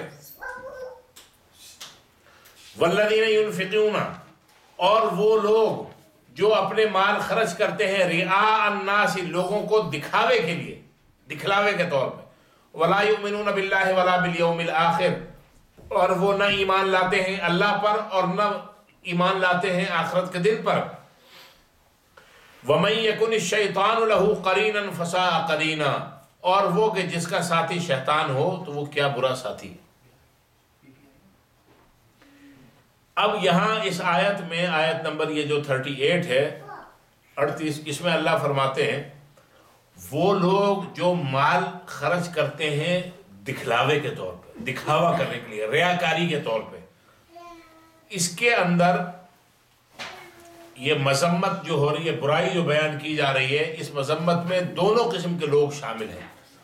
ایک وہ جو فی سبیل اللہ خرچ کرنے کے لیے، اللہ کے راستے میں خرچ کرنے کے لیے آگے نہیں بڑھتے، دوسرے وہ جو بظاہر مال تو خرچ کرتے ہیں مگر نیک نیتی کے ساتھ نہیں، محض دکھاوے کے لیے، ریاکاری کے لیے، تاکہ دنیا کی نظروں میں ان کی شہرت ہو، لوگ ان کو بڑا مخیر اور بڑا ڈونر سمجھے، اور یہ عمل دنیا میں ان کی عزت اور شہرت میں اضافے کا سبب بنے۔ ایسے لوگ بھی در حقیقت فی الاصل خود پسند اور متکبر ہی ہوتے ہیں۔ بنیادی طور پہ یہ بخیل ہوتے ہیں، لیکن ریاکاری کے طور پہ، دکھلاوے کے کاموں میں بڑھ چڑھ کر خرچ بھی کرتے ہیں۔ دونوں ان کے اندر بیماری ہوتی ہے۔ ہوتے بخیل ہیں، جہاں اللہ کے راستے میں خرچ کرنا ہے وہاں خرچ نہیں کرتے، جہاں دکھاوا اور ریاکاری اور نمود و نمائش آ گئی وہاں پر پھر یہ لوگ بڑھ چڑھ کر خرچ کرتے ہیں۔ فرمایا یہ بھی ایک گندی اور خراب قبیح بیماری ہے۔ پھر فرمایا کہ جو بھی یہ حرکت کرے گا شیطان اس کا ساتھی ہوگا، اور شیطان کا کام یہ ہے، شیطان کا کام کیا ہے؟ شیطان کا کام یہ ہے کہ انسان کو، خاص طور پہ بندہ مومن کو گھیر کر گھسیٹ کر جہنم تک پہنچا دے۔ کیوں کہ وہ انسان کا بدترین دشمن اور برا ساتھی ہے۔ شیطان انسان کا بدترین دشمن بھی ہے اور برا ساتھی بھی ہے۔ شیطان کے لیے دوسرے کا اللہ نے استعمال کیا لفظ، جیسے یہاں پر فرمایا فساء قرینا، پس وہ برا ساتھی ہے۔ ایک اور جگہ اللہ فرماتا ہے فبئس القرین، وہ بہت برا ساتھی ہے۔ تو جس کا ساتھی، جس کا دوست، جس کا ہم نشین شیطان ہو جائے تو اللہ اسی کو بیان فرماتے ہیں کہ جس کا ساتھی شیطان ہو تو وہ کیا ہی برا ساتھی ہے۔ اور کن کا ساتھی شیطان ہے؟ برا ساتھی وہ لوگ جو اپنے مال کو خرچ کرتے ہیں ریاکاری کے ساتھ، لوگوں کے سامنے دکھاوے کے لیے۔ ایسے لوگ در حقیقت وہ ہیں کہ نہ ان کا ایمان آخرت پہ ہوتا ہے، نہ ایمان اللہ کے اوپر ہوتا ہے۔ اب اللہ فرماتے ہیں وَمَاذَا عَلَيْهِمْ، ان کا کیا نقصان ہوتا، ان کو کیا ہو جاتا، لَوْ آمَنُوا بِاللَّهِ وَالْيَوْمِ الْآخِرِ، اگر وہ اللہ پر ایمان لے آتے اور آخرت کے دن پر ایمان لے آتے، وَأَنفَقُوا مِمَّا رَزَقَهُمُ اللَّهُ، اور وہ خرچ کرتے اس میں سے جو اللہ نے ان کو دے رکھا ہے، وَكَانَ اللَّهُ بِهِمْ عَلِيمًا، اور اللہ تعالیٰ ان کو خوب جاننے والا ہے۔ اللہ فرماتے ہیں کہ اللہ پر ایمان کے ساتھ، آخرت پر ایمان کے ساتھ، اللہ کے راستے میں اخلاص کے ساتھ خرچ کرتے جو اللہ نے ان کو دیا ہوا ہے، بجائے نہ بخل سے کام لیتے اور نہ ریاکاری کے طور پہ خرچ کرتے، بلکہ اللہ کے راستے میں صحیح جو مدات ہے وہاں پر خرچ کرتے، وہاں پر پیسہ لگتا۔ اللہ فرماتے ہیں تو ان کا کیا نقصان ہوتا، پیسہ تو ان کی جیب سے نکلا، لیکن ریاکاری کے لیے جو نکلا، دکھاوے کے لیے جو نکلا، وہی پیسہ ان کے لیے وبال جان بن گیا۔ اللہ تعالیٰ خوب جاننے والے ہیں۔ وَمَاذَا إِنَّ اللَّهَ لَا يَظْلِمُ مِثْقَالَ ذَرَّةٍ، بے شک اللہ تعالیٰ ذرے کے برابر بھی ظلم نہیں کرتا۔ ان اللہ لا یظلم، بے شک اللہ تعالیٰ ظلم نہیں کرتا، مثقال ذرہ، ایک ذرے کے برابر بھی۔ وَإِن تَكُ حَسَنَةً، اور اگر ہو نیکی، یضاعفها، وہ اس کو کئی گنا کر دیتا ہے، وَيُؤْتِ مِن لَدُنْهُ أَجْرًا عَظِیمًا، اور دیتا ہے اپنے پاس سے اجر عظیم۔ اللہ تعالیٰ کسی کے اوپر ذرے کے برابر، ذرہ کا لفظ جو ہم روزمرہ استعمال کرتے ہیں، ذرہ، ذرے کے برابر بھی اللہ تعالیٰ کسی پہ ظلم نہیں کرتا۔ اور اگر ایک نیکی ہو اللہ تعالیٰ اس کو کئی گنا کر دیتا ہے، ملٹیپلائی کر دیتا ہے، اور اپنے پاس سے اجر عظیم عطا فرماتا ہے۔ کسی پر ظلم و زیادتی اللہ کے نظام عدل و انصاف کے منافی ہے۔ ذرے کے کئی معنی، سرخ رنگ کی چھوٹی چیونٹی، اس پر بھی یہ لفظ ذرے کا لفظ بولا جاتا ہے۔ رائی کے دانے کے لیے بھی ذرے کا لفظ عربی میں استعمال ہوتا ہے. اسی طرح کھڑکی سے سورج کی شعاعیں اندر آئیں تو ان شعاؤں کے اندر جو باریک ذرات ہوتے ہیں جو پکڑنے میں نہیں آتے وہ بھی یہی ذرات، ان کو بھی یہی ذرات جو قرآن میں یہ لفظ استعمال ہو یہی کہلاتے ہیں، جس کا پلورل ہے ذرات. غرض یہ ہے کہ ذرے کے لفظ چھوٹے سے چھوٹے عنصر اور ایلیمنٹ کے لیے بولا جاتا ہے.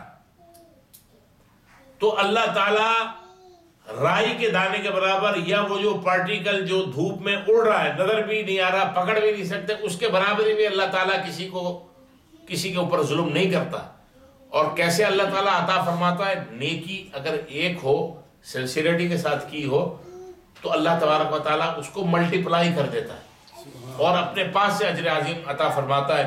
اسی لیے حدیث قدسی میں اللہ تبارک و تعالیٰ نے فرمایا کہ میرا بندہ جب نیکی کا خیال بھی کر لیتا ہے تو میں اس کے نامہ اعمال میں ایک نیکی شامل کر لیتا ہوں، اور جب وہ اس نیک کام پر، اس نیکی کے اوپر عمل درآمد کر لیتا ہے، اس کو عمل میں لے کے آ جاتا ہے، وجود میں لے کے آ جاتا ہے، تو اس کو 10 گنا سے 700 گنا تک ثواب دیتا ہوں، جیسی اس کی نیت، ارادہ، اخلاص ہے اس کے مطابق.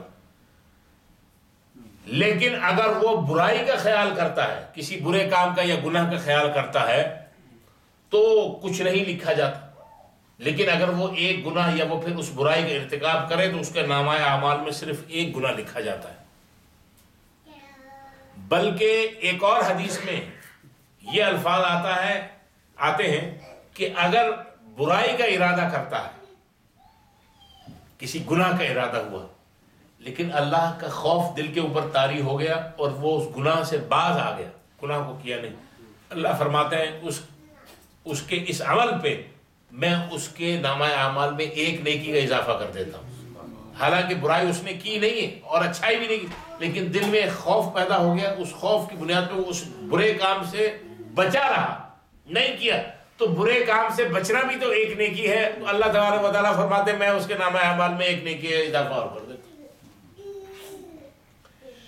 ہاں جی. فَكَيْفَ إِذَا جِئْنَا مِن كُلِّ أُمَّةٍ بِشَهِيدٍ وَجِئْنَا بِكَ عَلَى هَؤُلَاءِ شَهِيدًا.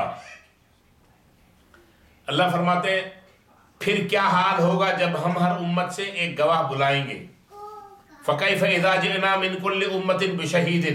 اس وقت کیا کیفیت ہوگی جب ہم ہر امت میں سے ایک گواہ کو طلب کریں گے. وَجِئْنَا بِكَ عَلَى هَؤُلَاءِ شَهِيدًا. اور آپ کو ان پر، آپ صلی اللہ علیہ وسلم، آپ کو یعنی حضور صلی اللہ علیہ وسلم کو ان پر گواہ بنا کے لے کے آئیں گے. کیا مطلب اس کا؟ میدان حشر میں اللہ تبارک و تعالیٰ تو علام الغیوب ہیں، اللہ کے علم میں ہر بات ہے. اللہ تبارک و تعالیٰ روز حشر قیامت کے دن ہر امت میں سے گواہ کے طور پہ اس امت کے نبیوں کو طلب فرمائیں گے اور ان سے یہ پوچھا جائے گا کہ آپ اس بات کی گواہی دیجئے کہ آپ کو جو پیغام دینے کی ذمہ داری اور لوگوں تک پہنچانے کی اور میسج کنوے کرنے کی ذمہ داری دی گئی تھی وہ آپ نے پوری کر دی. ٹھیک ہے. وہ انبیاء آ کے اس بات کی گواہی دیں گے کہ ہم نے آپ کا جو پیغام اور آپ کا جو فرمان تھا اپنی امت کے لوگوں کو پوری طرح کنوے کر دیا، پہنچا دیا، ڈیلیور کر دیا میسج آپ کا. اب اس امت کے جو گناہگار لوگ ہوں گے، نافرمان، خطا کار، اس امت کے جو ابو جہل ہوں گے وہ سامنے آ جائیں گے اور وہ کہیں گے کہ نہیں، اس نبی نے آپ کا میسج ہمیں کنوے نہیں کیا. یعنی اللہ کی بارگاہ میں بھی روز حشر اپنی جان چھڑانے کے لیے نبی کو جھٹلا دیں گے.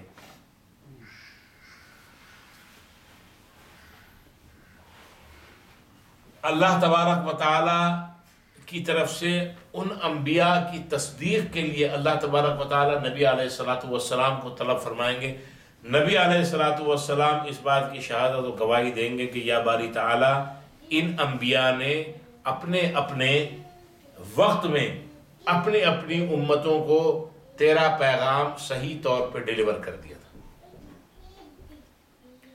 اس بات کے اوپر اس امت کے وہی گناہگار جو اس امت کے ان امتوں کے جو ابو جہل اور فرعون ہوں گے، وہ یہ کہیں گے کہ یا باری تعالیٰ ان کی گواہی قابل اعتبار نہیں ہے، اس لیے کہ یہ تو آئے ہیں آخر میں، یہ پہلوں کی گواہی کیسے دے سکتے ہیں؟ یہ تو اس زمانے میں موجود نہیں تھے جس زمانے میں یہ پیغمبر آئے، اور جس زمانے کے ہم لوگ ہیں اس زمانے میں تو یہ تو آخری زمانے میں آئے محمد صلی اللہ علیہ وسلم۔ نبی علیہ الصلوۃ والسلام اللہ کی اجازت سے یہ فرمائیں گے کہ یہ بات صحیح ہے کہ میں آخر میں آیا، لیکن اللہ تبارک و تعالیٰ نے میرے اوپر جو کلام نازل کیا اس کلام کے اندر ان انبیاء کے آنے کا ذکر موجود ہے، اور ان انبیاء نے اپنے اپنے وقتوں میں اپنی اپنی امتوں کو یہ پیغام صحیح طور پر ڈیلیور کر دیا تھا، اس کا ذکر موجود ہے۔ تو منزل من اللہ، جو اللہ کی طرف سے میرے اوپر نازل ہوئے کلام، میں اس بیان اور اس کلام کی روشنی میں اس کی تصدیق کر رہا ہوں اور اس کی گواہی دے رہا ہوں۔ تو اللہ تبارک و تعالی تو یہ بات ذہن میں رکھے، پھر اللہ تبارک و تعالی ظاہر ہے ان کو راندہ درگاہ کریں گے جو اس وقت انکار کریں۔ اب یہ آپ کے سامنے بیک گراؤنڈ آیا، اللہ فرماتے ہیں فکیفا، کیا حال ہوگا پھر، اذا جئنا من کل امت بشہید، جب ہم ہر امت سے ایک گواہ لائیں گے، یعنی ہر امت کا نبی بطور گواہ آئے گا اور گواہی دے گا کہ بھئی میسیج دیا تھا یا نہیں دیا تھا، وہ بتا دیں گے۔ وجئنا بک علی ہؤلاء شہیدا، اور آپ کو ہم ان کا گواہ بنا کر لے کے آئیں گے۔ اور حضور علیہ الصلوۃ والسلام نے بھی حجۃ الوداع کے موقع پہ اپنے جو 1,24,000 کم و بیش صحابہ کرام رضوان اللہ علیہم اجمعین موجود تھے، ان سے یہ پوچھا تھا کہ بھائی میں نے اللہ کا پیغام تمہیں ڈیلیور کر دیا یا نہیں کر دیا؟ لیکن یہ حضور کے امتی تھے صحابہ، انہوں نے کیا جواب دیا کہ آپ نے نہ صرف اللہ کا پیغام ہم تک پہنچا دیا بلکہ پہنچانے کا حق ادا کر دیا۔ صحابہ نے یہ فرمایا، اور نبی پاک صلی اللہ علیہ وسلم نے انگشت شہادت آسمان کے اٹھا کے کہا اللہم اشہد اللہم اشہد اللہم اشہد، یا اللہ آپ گواہ رہیں آپ گواہ رہیں آپ گواہ رہیں۔ میں نے ان سے پوچھا اور انہوں نے اس بات کی تصدیق کر دی کہ آپ نے پیغام پہنچا دیا۔ جب پیغام پہنچا دیا، مشن پورا ہو گیا، تو اللہ نبی علیہ الصلوۃ والسلام نے فرمایا کہ اب آپ تشریف لے آئیے ہمارے پاس۔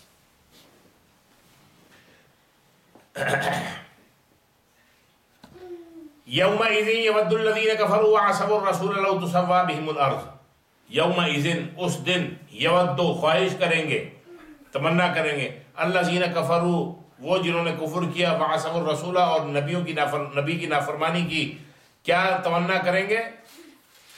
لو تسوی بہم الارض، کاش کے برابر کر دی جاتی زمین ان پر، ولا یکتمون اللہ حدیثا اور وہ اللہ کی بات کو چھپا نہیں سکیں گے۔ یعنی اس دن جن لوگوں نے کفر کیا ہوگا اور اس وقت کے پیغمبر کی نافرمانی کی ہوگی، وہ کف افسوس ملیں گے، اور اس بات کے ساتھ کہ وہ زمین کے ساتھ ملیا میٹ ہو جاتے، زمین میں ہی ختم ہو جاتے، یا یوں کہیں کہ آسمان پھٹ جائے، زمین شک ہو جائے اور وہ اس کے اندر سما جائے، تاکہ آخرت کے عذاب سے ان کو چھٹکارا حاصل ہو جائے۔ لیکن ایسا ہو نہیں سکے گا۔ جس طرح سورہ نبا میں آخر میں آتا ہے کہ کافر اپنا نام اعمال دیکھے گا تو وہ کہے گا یا لیتنی کنت ترابا، اے کاش کہ میں نہیں کنت ترابا، میں مٹی ہوتا۔ تو اسی طرح یہاں پر بھی اس دن کف افسوس ملیں گے وہ لوگ جنہوں نے اللہ کے جنہوں نے کفر کیا ہوگا اور اپنے وقت کے نبی کی بات نہ مانی ہوگی، ان کی نافرمانی کی ہوگی، تو وہ یہ کہیں گے کاش زمین پھٹ گئی ہوتی، ہم اس کے اندر سما جاتے، مٹی مٹی ہو جاتے، آج ہمیں نہ یہ دن دیکھنا پڑتا اور نہ ہمیں پھر آج سے ہمیشہ ہمیشہ کے لیے عذاب سہنا پڑتا۔ اب آگے یا ایھا الذین آمنوا،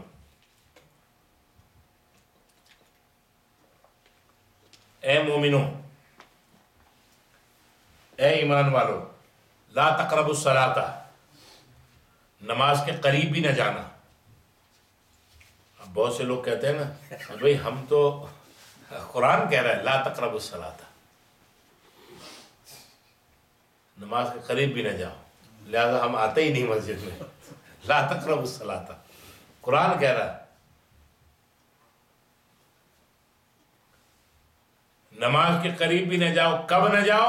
وَأَنْتُمْ سُكَارَىٰ، جب تم نشے کی حالت میں ہو۔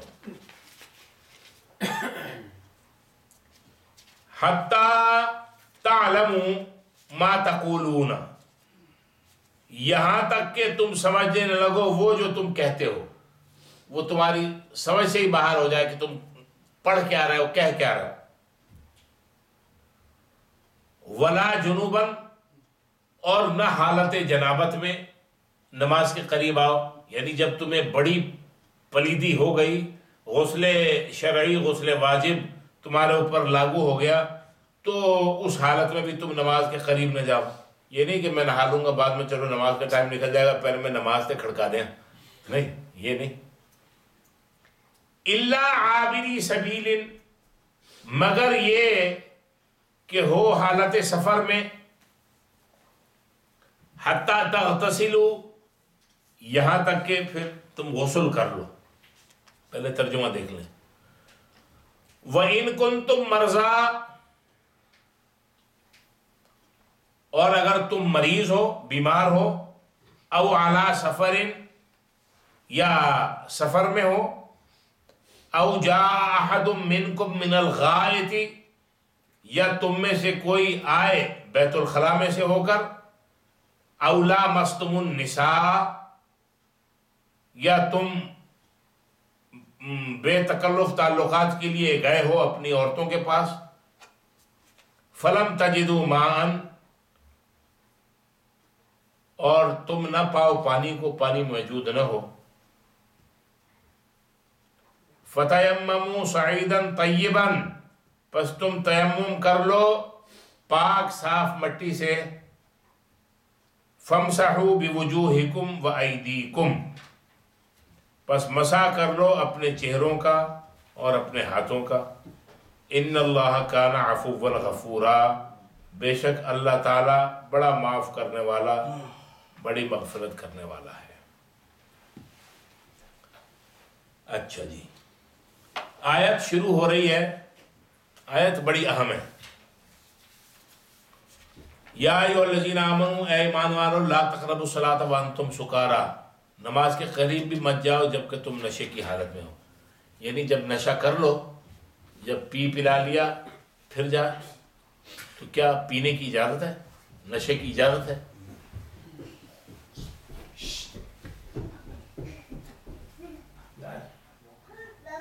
یعنی نشے کی سب سے بڑی چیز، سب سے بڑا ایلیمنٹ جو اس جاہلیت کے زمانے میں بھی تھا اور آج کے زمانے میں بھی ہے، وہ ہے شراب۔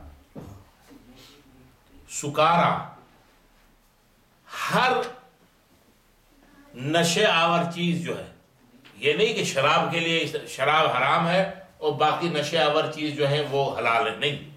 سکارا کا مطلب ہر نشہ آور چیز۔ تو نشہ آور چیز میں سب سے ٹاپ آف دا لائن جو ہے وہ شراب ہے۔ دو چیزیں جس معاشرے میں نبی پاک صلی اللہ علیہ وسلم کو اللہ تعالی نے مبعوث فرمایا اور جہاں پیدا فرمایا اور جہاں آپ کے اوپر اس قرآن کریم کو نازل فرمایا، دو چیزیں برس ہا برس سے، صدیوں سے، یعنی کنٹینیوسلی تسلسل کے ساتھ چلی آ رہی تھی۔ ایک غلامی اور دوسرے یہ شراب، اور بھی چیزیں تھیں لیکن یہ تو یعنی غلام جو ہے اس زمانے کے جو اچھے لوگ تھے، شرفاء اور باوقار لوگ تھے، غلام اور کنیز اور لونڈیاں ان کے پاس بھی تھے، اور جو اس زمانے کے لچے لفنگے تھے ان کے پاس بھی. اسی طرح شراب، وہ جو اس زمانے کے بدماش تھے وہ بھی شراب پیتے تھے، اس زمانے کے شرفاء جو تھے وہ بھی شراب پیتے تھے. تو یہ چیزیں ہر ایک کی گھٹی میں پڑی ہوئی تھی، اور اسلام ان چیزوں سے ان کو روکنا چاہتا تھا.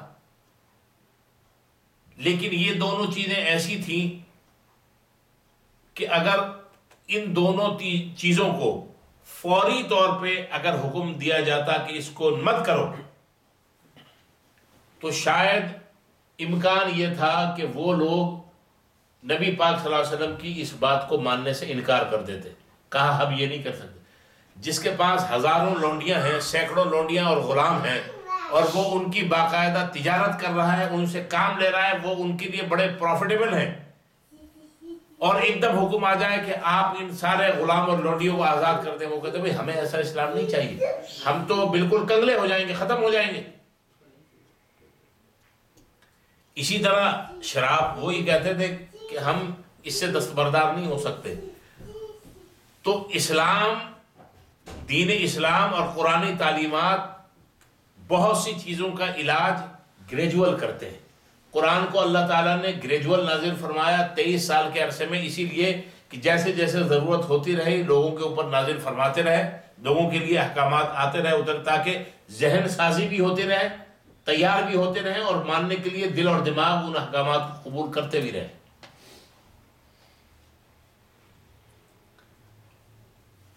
عموماً بیان یہ کیا جاتا ہے کہ 3 مراحل کے اندر، 3 فیزز کے اندر شراب کے حرام ہونے کا یا اس کی طرف سے لوگوں کے دل میں کہ یہ غلط چیز ہے ڈالنے کا 3 مرحلوں میں آیا. حالانکہ میں یہ کہتا ہوں 4 مراحل کے اندر ہی آئی. اس کے فیزز ہیں 4. پہلا فیز ہے سورہ نحل کی آیت نمبر 67. سورہ نحل 14ویں سپارے میں آیت نمبر ہے اس کی 67، اور آیت ہے وَمِن ثَمَرَاتِ النَّخِيلِ وَالْأَعْنَابِ تَتَّخِذُونَ مِنْهُ سَكَرًا وَرِزْقًا حَسَنًا. اور کچھ پھلوں میں سے، یعنی کھجوروں اور انگوروں، کچھ پھل کھجوروں اور انگوروں میں سے ہیں کہ تم ان سے نشاور چیزیں بھی بناتے ہو اور وہ تمہارے لیے اچھا رزق بھی ہے. انگور اور کھجور غذا کے لیے بھی بہترین چیز ہے، اور اس زمانے میں ظاہر ہے پیداوار ان کی بہت ہوتی، تو اس سے وہ کاروبار بھی، ان کو پرافٹ بھی بہت اچھا ملتا تھا. لیکن یہی 2 چیزیں تھیں جن کو وہ کنورٹ کر کے مختلف پروسیس میں لا کے شراب بھی بنا لیتے تھے. تو پہلے اس مرحلے کے اوپر قرآن نے یہ نہیں کہا کہ حلال، یہ حلال ہے، یہ اچھا کام ہے، یہ کہا کہ یہ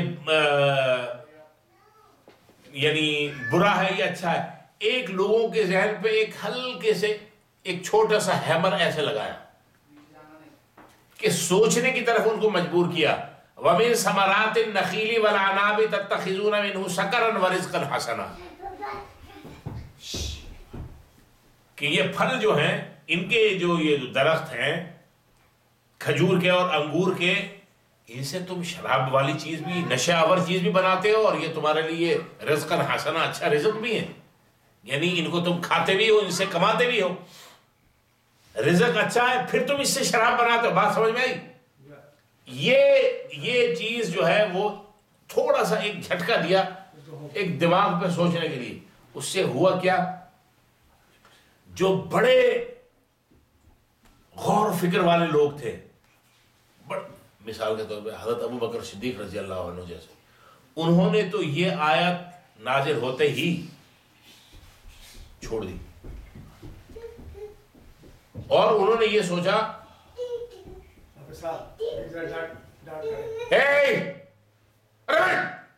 بیٹا ابو کے ساتھ بیٹھو، ماموں کے ساتھ بیٹھے. تو ایک تو مرحلہ یہ تھا، ایک مرحلہ یہ تھا کہ جب ایک دفعہ یہ کہا گیا کہ رزق حسنہ ہے اور تم اس سے شراب والی یہ نشے آور چیز بناتے ہو، تو ان کو ذہن میں فوراً یہ احساس پیدا ہوا کہ یہ چیز صحیح نہیں ہے، یہ تو رزق حسنہ ہے، کھجور ہے، انگور ہے، یہ رزق حسنہ ہے. رک گئے فوراً، استعمال بھی بند اور اس سے جو منافع سازی تھی وہ بھی انہوں نے ختم کر دی شراب. یہ وہ لوگ تھے جو بڑے انٹلیکچوئل لیول پہ، جیسے میں نے بتایا حضرت ابوبکر صدیق رضی اللہ عنہ کے لیول کے جو لوگ تھے انہوں نے اسی سے اندازہ لگا دیا. ایک مرحلہ کہ ابھی منع نہیں کیا گیا، بس تھوڑا سا ایک انڈیکیشن ہلکی سی دی گئی ہے. پھر سورہ بقرہ کی آیت نمبر 219 ہے، یسألونک عن الخمر والمیسر، آپ سے لوگ سوال کرتے ہیں شراب کے بارے میں، نشے آور چیز کے بارے میں، شراب کے بارے میں اور یہ جوئے کے بارے میں. قل، آپ فرما دیجئے، فیہما اسم کبیر، کہ اس میں یہ تو گناہ کبیرہ والی بات ہے، بتا دیا بڑے گناہ کی بات ہے. ومنافع للناس، اور لوگوں کے لیے منافع کی بات بھی ہے. واسمہما اکبر من نفعہما، اس کا جو گناہ جو ہے اس کے نفع سے زیادہ ہے. شراب بیچنے والے آج بھی جن کی دکانوں پہ بوتلیں موجود ہیں، یا وہ بھی اس بات کی آج اس کو ٹیسٹیفائی کرتے ہیں کہ سب سے زیادہ پروفیٹیبل چیز یہی ہے جو سینٹ میں لانے کے بعد ڈالر میں بکتی ہے. یہ اسٹور والے اس بات کے شاہد ہیں. بہرحال اب یہ تھا دوسرا مرحلہ کہ آپ سے لوگ سوال کریں گے اس بارے میں، آپ ان کو فرما دیجیے گناہ کی بات ہے. بہت سے لوگ آج بھی یہ پوچھتے ہیں قرآن میں دکھاؤ حرام کہاں ہے. یا آج کل بہت سے لوگ یہ بھی پوچھتے ہیں، مجھ سے خود دسیوں لوگوں نے پوچھا قرآن میں. میں نے کہا بھائی اس کا جواب تو میں بڑا خطرناک دیتا ہوں اپنے مزاج کے حساب سے، لیکن تم زیادہ بدک جاؤ گے اور پھر مخالف بھی ہمیشہ ہو جاؤ گے، تو لہٰذا وہ جواب میں تمہیں نہیں دیتا ہوں. یہ جو قرآن کہہ رہا ہے قل فیہما اسم کبیر، بڑا گناہ ہے، گناہ کبیرہ ہے. تو قرآن تو قتل کو کہہ رہا ہے گناہ کبیرہ ہے. قرآن اور بہت سی چیزیں بیان کر رہا ہے، حضور علیہ السلام نے حدیث میں بیان کی ہیں کہ گناہ نہیں. تو اس سے یہ آپ سمجھتے نہیں گناہ کبیرہ کوئی حلال کام ہوگا. جب یہ آیت نازل ہوئی کہ لوگ آپ سے سوال کرتے ہیں گیمبلنگ اور یہ لکر کے بارے میں، آپ ان کو بتا دیجئے یہ بڑے گناہ کی بات ہے. اسم کبیر ومنافع للناس واسمہما اکبر من نفعہما، اور اس میں منافع بھی ہے لیکن گناہ اس کا بہت زیادہ ہے اس کے منافع سے. بھائی 60 سینٹ کی ایک بوتل آئی ہول سیل میں، آپ نے ریٹیل میں اس کو بیچ دی $3 کی، پرافٹ تو خوب کمایا، سینٹ میں آئی اور ڈالرز میں گئی. لیکن اسمہما اکبر من نفعہما، اس کا گناہ جو ہے اس کے نفع سے بہت زیادہ ہے. آدمی کہ یار دن میں اگر 100 بوتلیں میں آگے پیچھے کر دوں تو باقی جو ہے اگر نہ بھی کوئی ہلکی پھلکی بھی بکے تو کوئی بات نہیں. یہ اپنے آپ کو دھوکہ دینے والی بات ہے. جب یہ دوسری آیت نازل ہوئی تو جو کیونکہ کھل کے تھوڑی سی بات آ گئی تھی، احتیاط لوگوں نے اور کی، اور بہت سے لوگ اس وقت رک گئے. 2 مرحلے ہو گئے. اب یہ تیسرا مرحلہ آیا، یا ایھا الذین آمنوا، اے ایمان والو، لا تقربوا الصلاۃ، نماز کے قریب بھی مت پھٹکو، وانتم سکارا، جب تم نشے کی حالت میں ہو. اب کچھ لوگوں نے یہاں یہ سب، یار جب یہ کہا جا رہا ہے کہ نشے کی حالت میں نماز، اس کا مطلب ہے یہ چیز اچھی نہیں ہے. جبھی تو اس حالت میں نماز کے قریب اور نماز پڑھنے سے منع کیا جا رہا ہے. اصل میں یہ آیت نازل ہوئی حضرت عبد الرحمن ابن عوف رضی اللہ تعالی عنہ، ایک بہت بڑے صحابی ہیں. حضور کے، انہوں نے دعوت کی، جیسے آپ حضرات بھی دعوت کرتے ہیں نا، کب کی ہے؟ بگڑے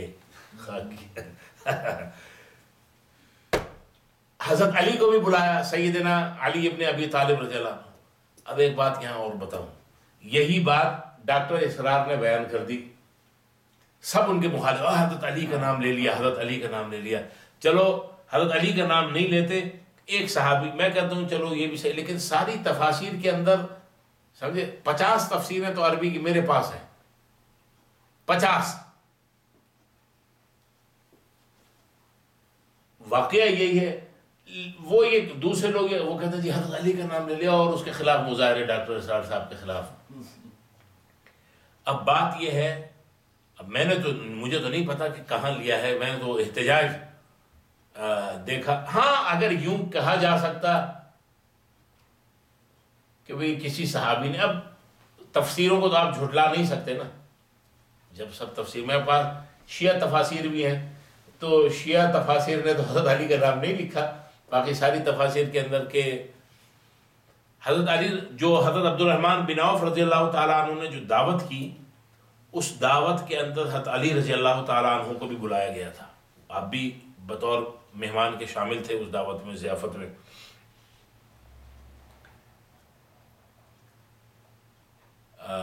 کھانا کھایا، کھانا کھانے کے بعد جیسے ہم کھیر اور یا گلاب جامن یا دوسرا دور چائے کا، کافی کا، مٹھائی کا چلاتے ہیں، وہ آخر میں دور شراب کا چلا۔ کھانا اچھا ہوگا، چونکہ حرام تو تھی نہیں اس وقت تک، پی بھی، اور پی بھی لی دوست احباب نے کچھ زیادہ۔ یہ آتا ہے کہ حضرت علی رضی اللہ، اس دوران مغرب کی نماز کا ٹائم ہو گیا، نماز کا ٹائم، بلکہ حضرت علی کی روایت خود ہے کہ مجھے لوگوں نے کہا کہ آپ امامت فرمائیے۔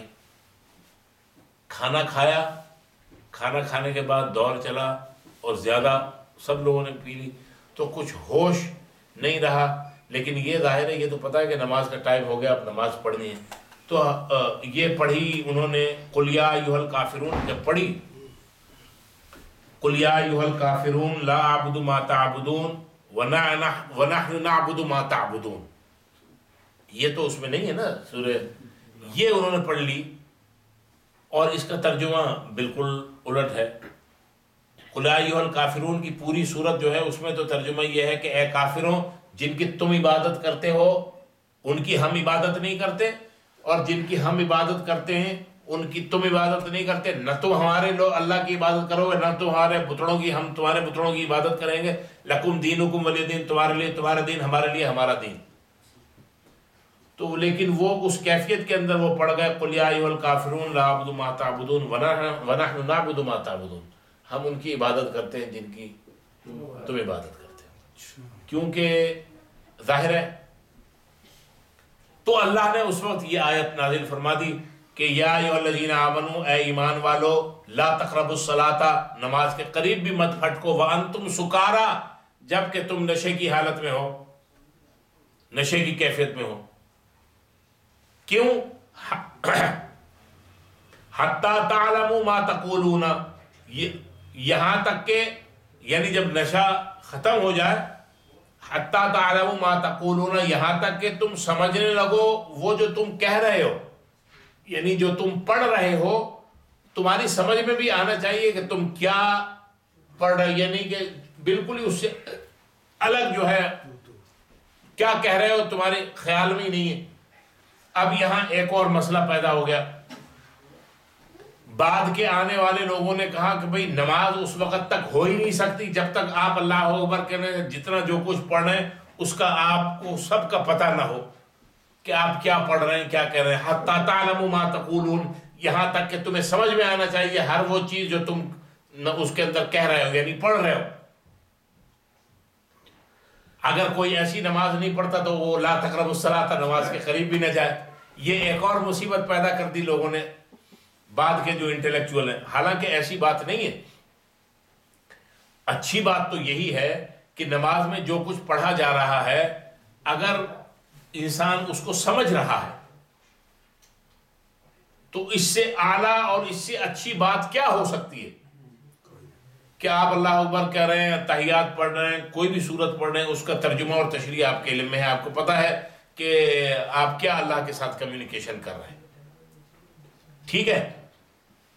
ہاں، لیکن اس کا یہ مطلب نہیں ہے کہ آپ کو لازمی پتہ ہونا چاہیے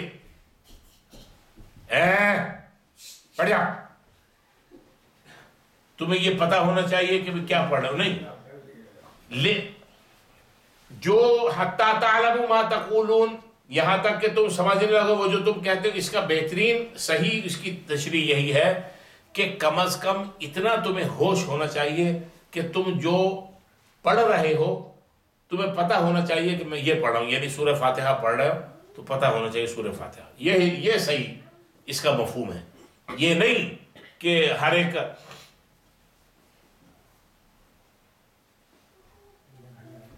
اب بات یہ پوری سمجھ میں آ گئی، کیونکہ اگر اتنی یہ تفصیل نہ ہوتی تو یہ آیت کیونکہ ڈیلیکیٹ ہے سمجھ میں نہیں آتی۔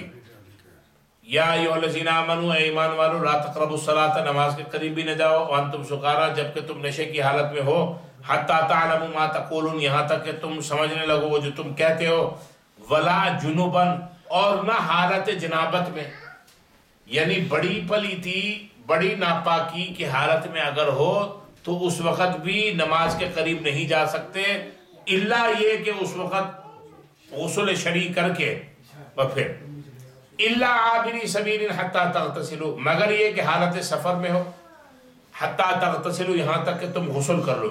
سفر کی حالت میں اگر پانی آسانی کے ساتھ میسر ہے اور کوئی ایسی کیفیت پیدا ہو گئی کہ غسل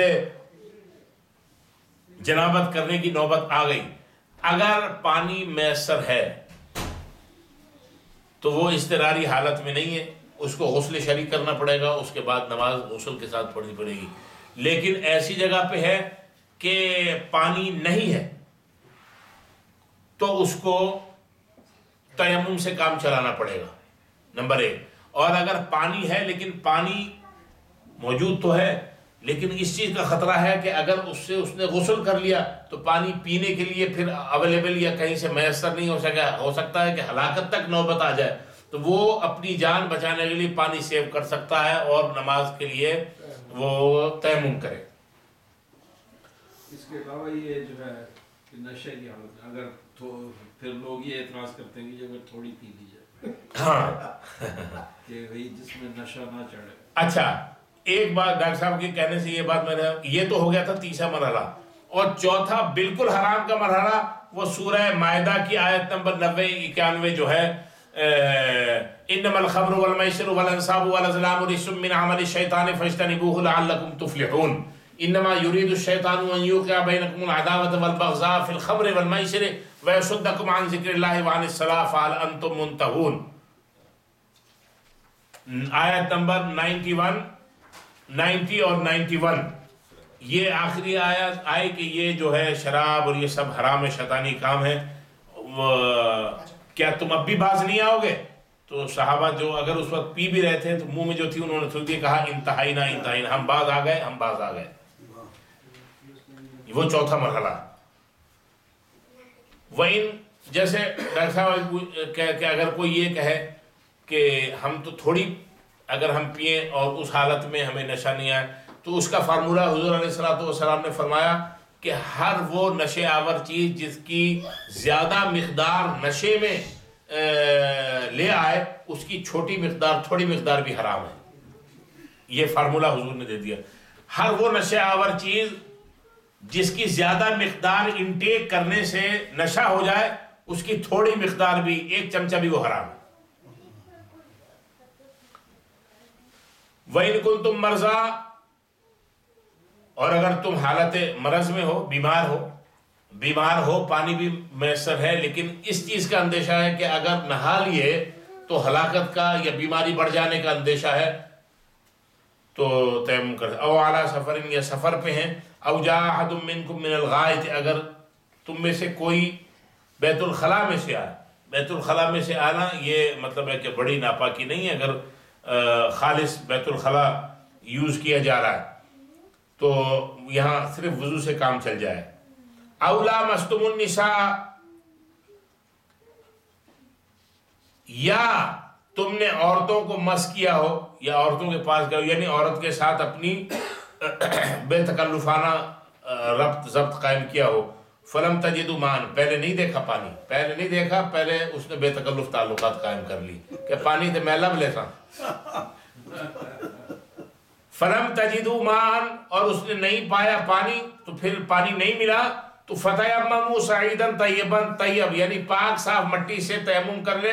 اور تیمم کس طرح؟ فامسحوا بوجوہکم، اپنے چہرے کا مسح، وایدیکم، اور اپنے ہاتھوں کا مسح. پاک مٹی پہ ہاتھ مار کے، بعض کے نزدیک کلائی تک اور بعض کے نزدیک صرف یہ گٹو تک.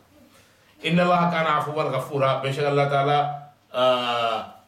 معاف فرمانے والا اور مغفرت فرمانے والا ہے.